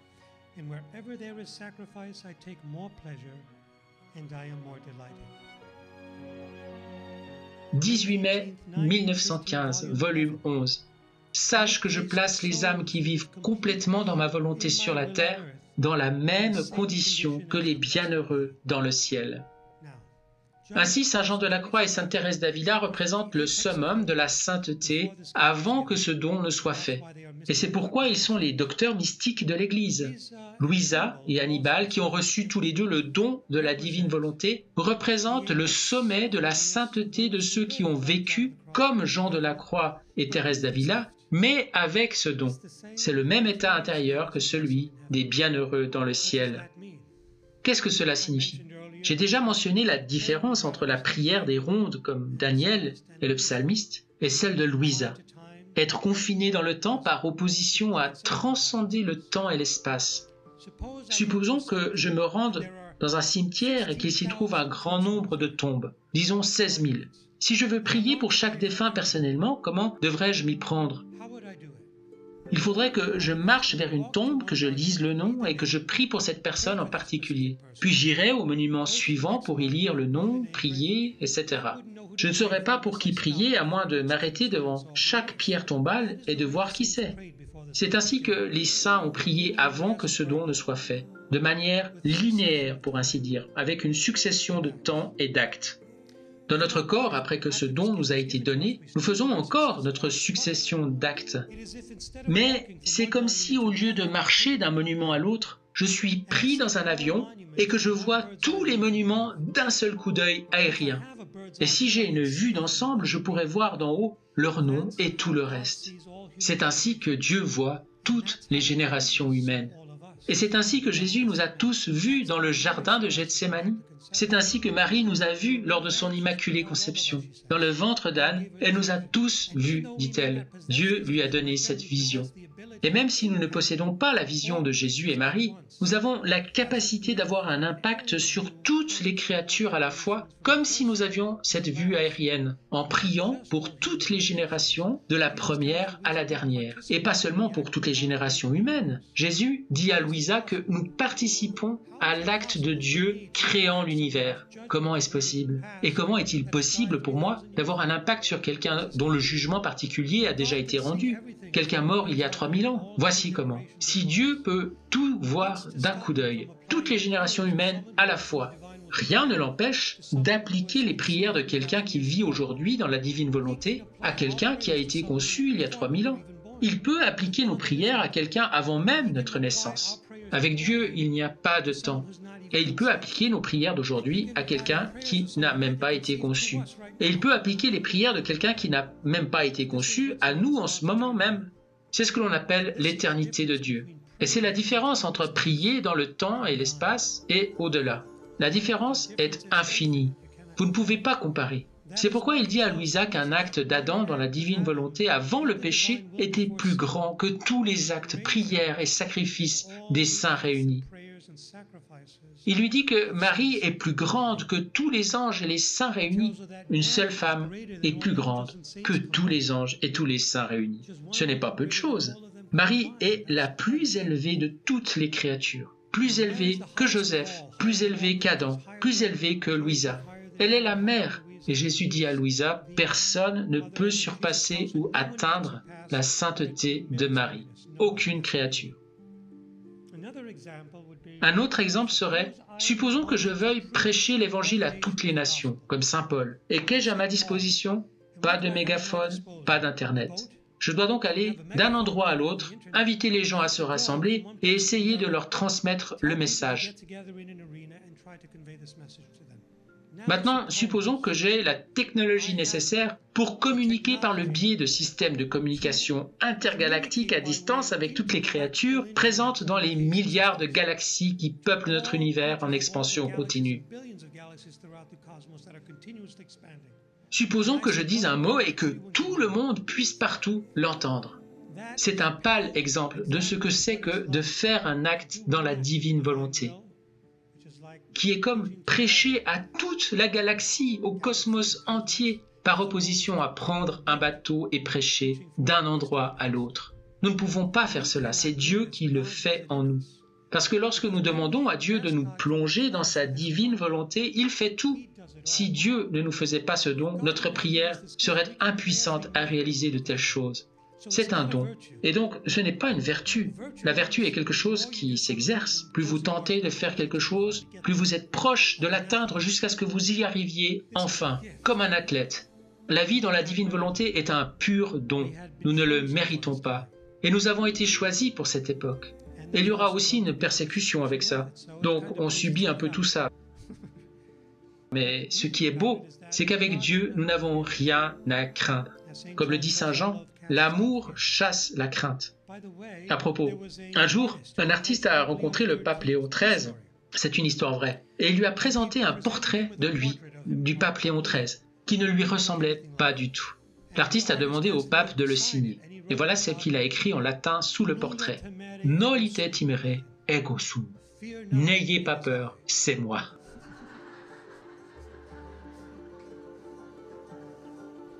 Nous ne devons donc pas avoir peur, quoi qu'il puisse se passer, car lorsque Dieu est en nous, il chasse ce genre de crainte.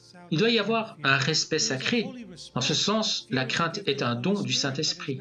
Mais ce n'est pas le genre de crainte qui vous fait redouter qu'un cambrioleur puisse entrer chez vous par effraction. C'est une forme de respect sacré. Peut-être que la meilleure façon de décrire la sainte crainte, ce serait de la comparer à ce qui nous retient d'offenser un parent qui a de grandes attentes à notre égard, ou un être cher que nous redouterions plus que tout de décevoir. Donc, nous recevons le don et c'est ainsi que Dieu fait tout en nous. Dans ce processus, on peut distinguer 4 étapes. La première, c'est le désir. Dans le désir, il y a une connaissance implicite. Ce n'est pas explicite, c'est implicite. Elle est ancrée en nous. C'est une loi naturelle, comme l'appelle Thomas d'Aquin. Par exemple, qu'est-ce qui vous retient d'aller faire sauter une banque? Même si vous n'avez que 7 ans, vous savez que c'est mal, n'est-ce pas? On ne tue pas nos parents, parce qu'on s'opposerait à la loi intrinsèque que Dieu a mise en nous. Donc si nous violons cette loi, eh bien nous péchons. Même si on ne nous apprend pas à ne pas le faire, c'est quand même un péché parce que nous violons la voix de notre conscience. Les gens qui tuent au nom de Dieu violent aussi cette conscience. Même si la personne n'est pas correctement instruite ou si elle est mal informée, cela ne signifie pas que c'est admissible. Le pape Benoît XVI a abordé ce thème avant de renoncer à son pontificat. Il a dit que l'ignorance n'est pas une béatitude, qu'une telle affirmation est fausse. Il a dit que même si une femme se fait avorter ou si quelqu'un commet un crime, en ignorant que leurs actes vont contre la loi de l'Église, ils péchaient quand même contre leur conscience devant Dieu. Le degré de culpabilité est modifié à cause de leur ignorance, mais le caractère pécamineux de leur acte n'est pas complètement supprimé. Ainsi peut-être pourront-ils se sauver, mais ils devront passer préalablement par le purgatoire. Alors que si en agissant ils étaient conscients du péché qu'ils commettaient, ils ne pourraient pas aller au ciel sans d'abord se confesser. Mais un élément de culpabilité demeure, car Dieu nous a donné cette image et cette ressemblance en nous. Il est certain que nous pouvons étouffer la voix de Dieu, comme dans ce qu'on appelle la traite des blanches, vous savez, dans l'industrie du porno. Ils vivent de telle manière que pour eux, tuer ou forcer quelqu'un à se prostituer n'est rien. Leur conscience est morte.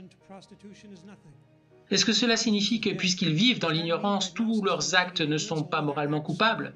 Bien sûr que non, car ils violent leur conscience. Le désir nous donne une connaissance implicite qui vient de Dieu, afin que nous n'ayons pas à étudier dans les livres pour savoir nous comporter. C'est à notre portée, et cette connaissance implicite suffit pour désirer la volonté de Dieu. Si vous avez ce désir, Dieu vous donnera sa volonté. La connaissance est la deuxième étape. Plus nous en apprenons sur Louisa à travers ses écrits, ou les écrits d'autres mystiques qui parlent de la volonté divine, plus nous grandissons en celle-ci. Les écrits de Louisa sont le moyen le plus extraordinaire pour recevoir ce don, du fait des nombreuses explications et de l'étendue des connaissances qu'ils contiennent, non seulement pour recevoir le don, mais pour y grandir, ou plutôt pour y progresser. Jésus a donné à Louisa une vision qu'elle relate dans le volume 11. Elle voyait des objets flotter à la surface de la mer. Elle ne dit pas quels sont ces objets. Certains s'enfoncent un peu dans la mer et commencent à couler. D'autres se trouvent déjà entièrement immergés au fond de la mer. Jésus lui demande « Vois-tu ces objets ?» Elle répond « Oui, tous ces objets sont des âmes. Ils représentent les âmes qui vivent dans ma volonté.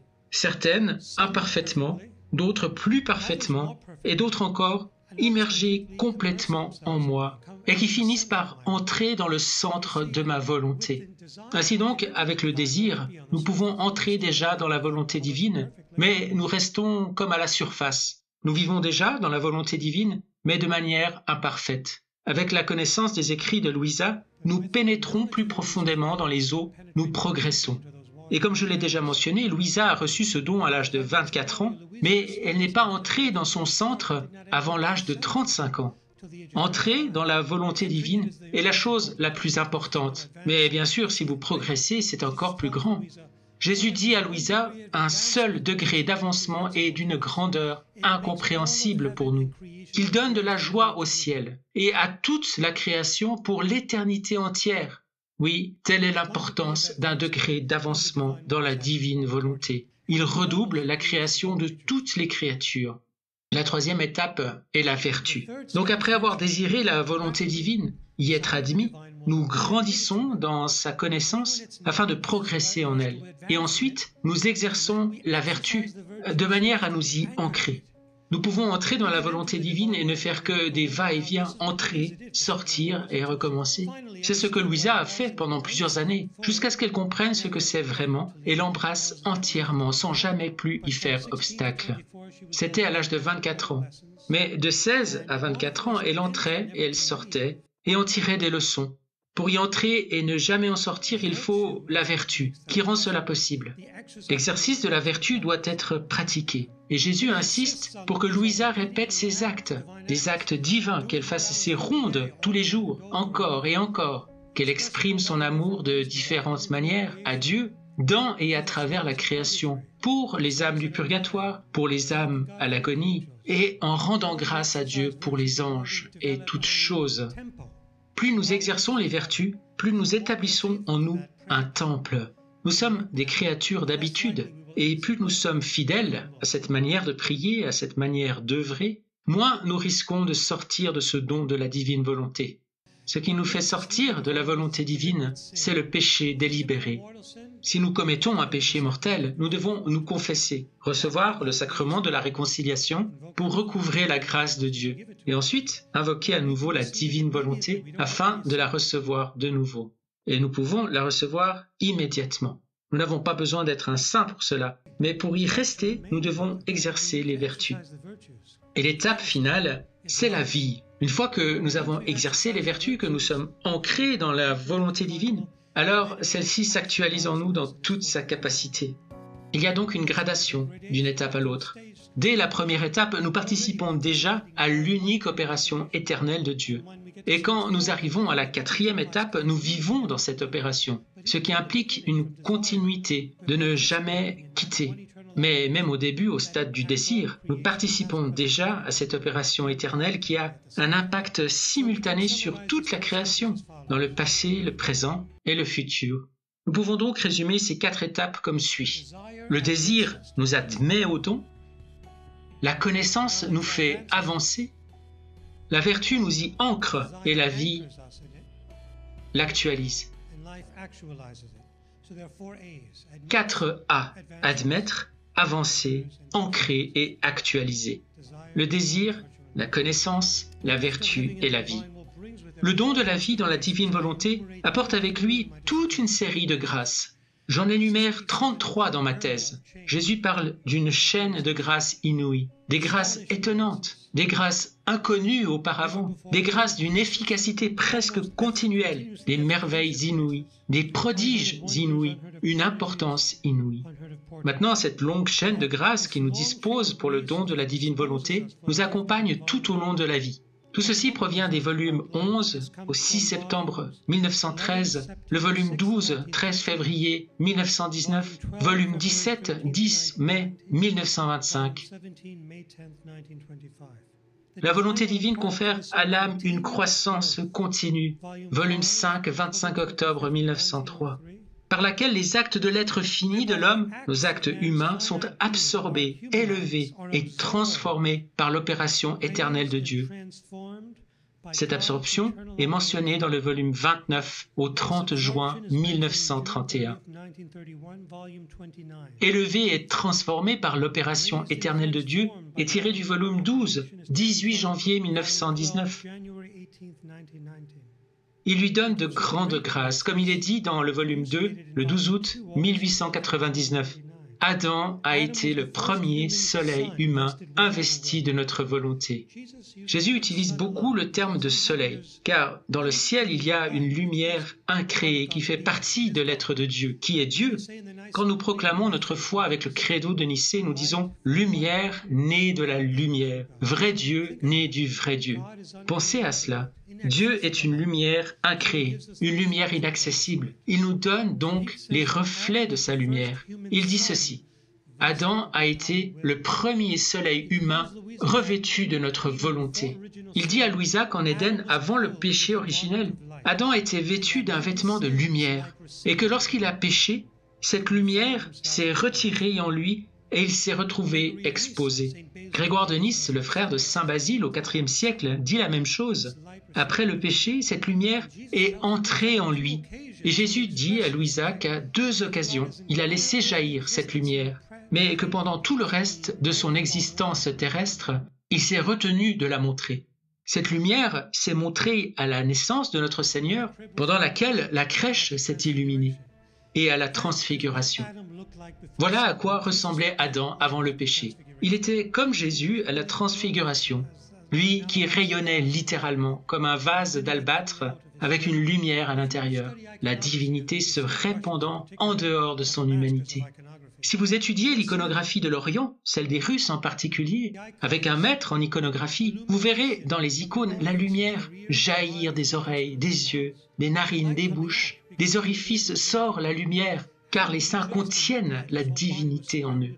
Adam n'émettait pas seulement de la lumière, son corps tout entier en était entouré.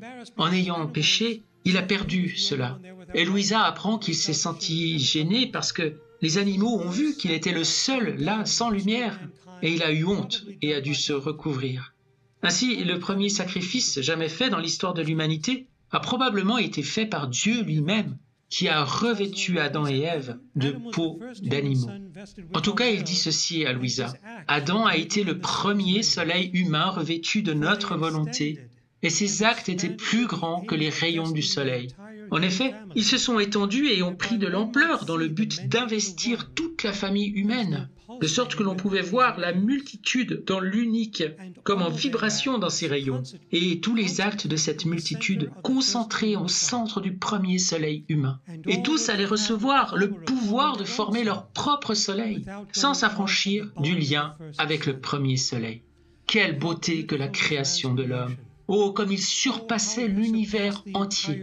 L'union de l'un avec le multiple était le plus grand prodige de notre toute-puissance, car notre volonté, une en soi, maintenait cette inséparabilité et la vie communicative et unifiante de toutes les créatures ensemble.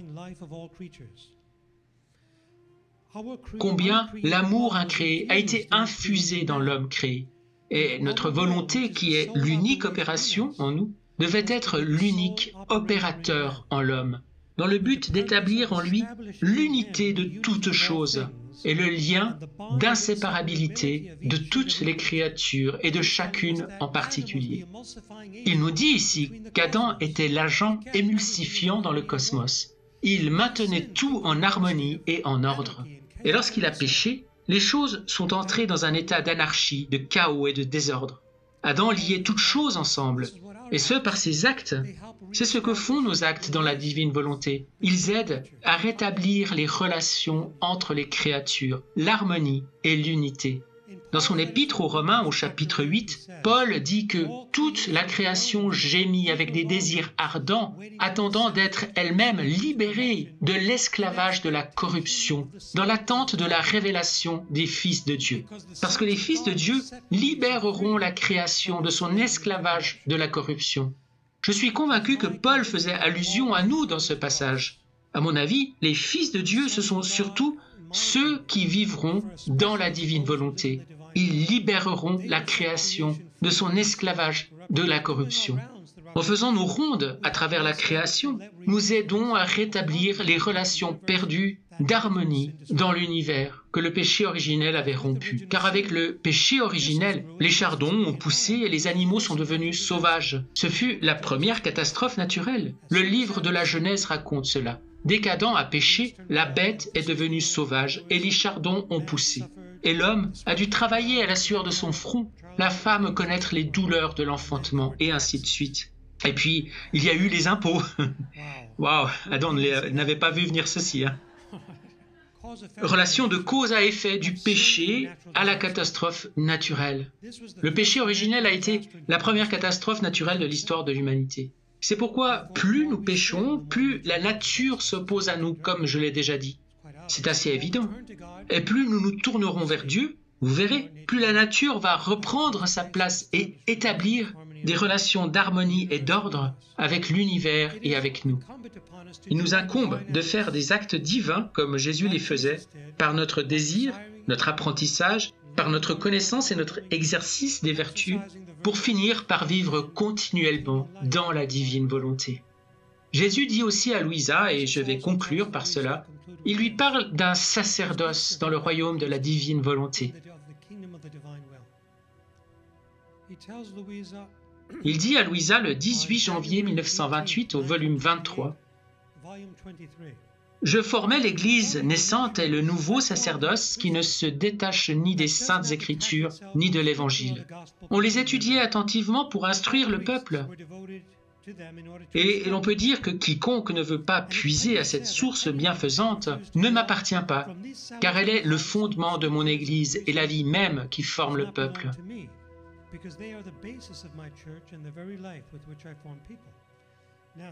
Or, ce que je manifeste sur ma divine volonté et que tu écris peut être appelé l'évangile du royaume de la divine volonté. Il ne s'oppose en rien aux Saintes Écritures ni à l'évangile que j'ai annoncé lorsque j'étais sur terre. En fait, on peut l'appeler le soutien des deux. C'est pourquoi je permets et demande aux prêtres de venir, qu'ils lisent l'évangile du royaume de mon divin fiat, pour que je puisse leur dire, comme à mes apôtres, « Allez dans le monde entier prêcher l'évangile ». Car je me sers de mes prêtres dans mes œuvres, et tout comme j'avais des prêtres avant ma venue pour préparer le peuple, et les prêtres de mon Église pour confirmer ma venue et tout ce que j'ai dit, j'aurai aussi les prêtres du royaume de ma volonté.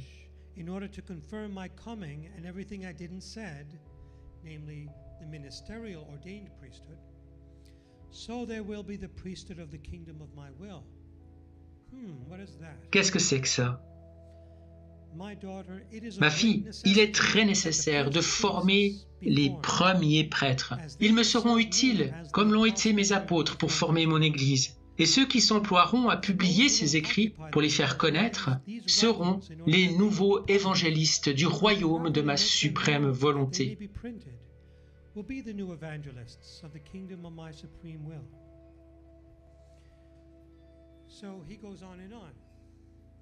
Il continue ainsi encore et encore. Le point ici est que Adam et Ève, comme je l'ai mentionné précédemment, ont participé à ce que j'appellerais, avec Hans-Urs von Balthasar, le sacerdoce adamique.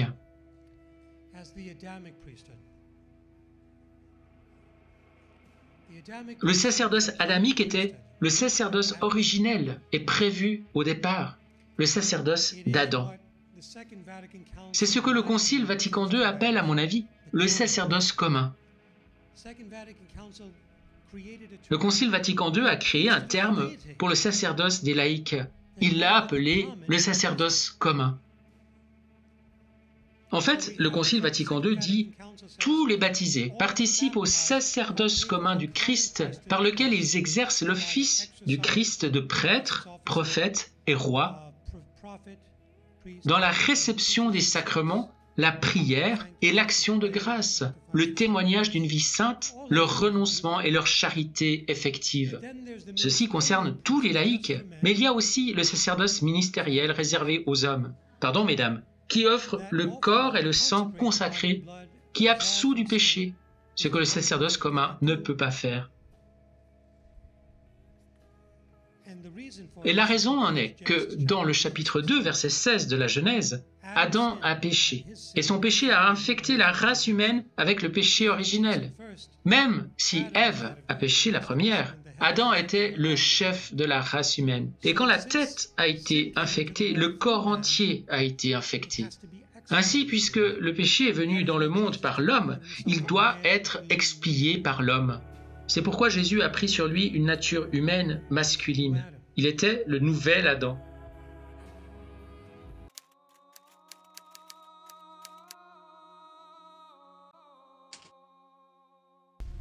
Qui est Louisa? Je vais vous parler de sa vie. Louisa avait une formation intellectuelle très limitée. Elle a reçu son éducation scolaire et domestique principalement à la maison et à la paroisse locale. Louisa, comme Sainte Catherine de Sienne, était une dominicaine du tiers-ordre. Elle parlait italien et a fait l'expérience de plusieurs mariages spirituels. Plusieurs mariages qui ont introduit Louisa dans la divine volonté. Si Dieu choisit les simples et les ignorants, c'est parce qu'ils sont vides. Et tout comme une flûte ne peut produire un doux chant que si elle est vide, Dieu veut que ses instruments soient vides pour pouvoir réaliser à travers eux une magnifique symphonie. Louisa Picaretta se distingue comme la mystique que Dieu a choisie pour devenir la précurseur de ce don de la vie dans la divine volonté. Jésus dit que ce don est la couronne de la rédemption, l'accomplissement de l'œuvre de la création et de la rédemption. Parce que c'est l'accomplissement terrestre de la prière du Notre Père qui nous permet de vivre sa volonté sur la terre comme au ciel. Avec ce don, il n'y a pas de différence entre ceux qui vivent sur terre en union avec la volonté de Dieu et l'union intérieure des saints du ciel avec la volonté de Dieu. Ce don a maintenant été réactualisé dans l'Église en commençant par Louisa et il est à la disposition de chacun d'entre nous. Tout ce que nous avons à faire, c'est d'être en état de grâce.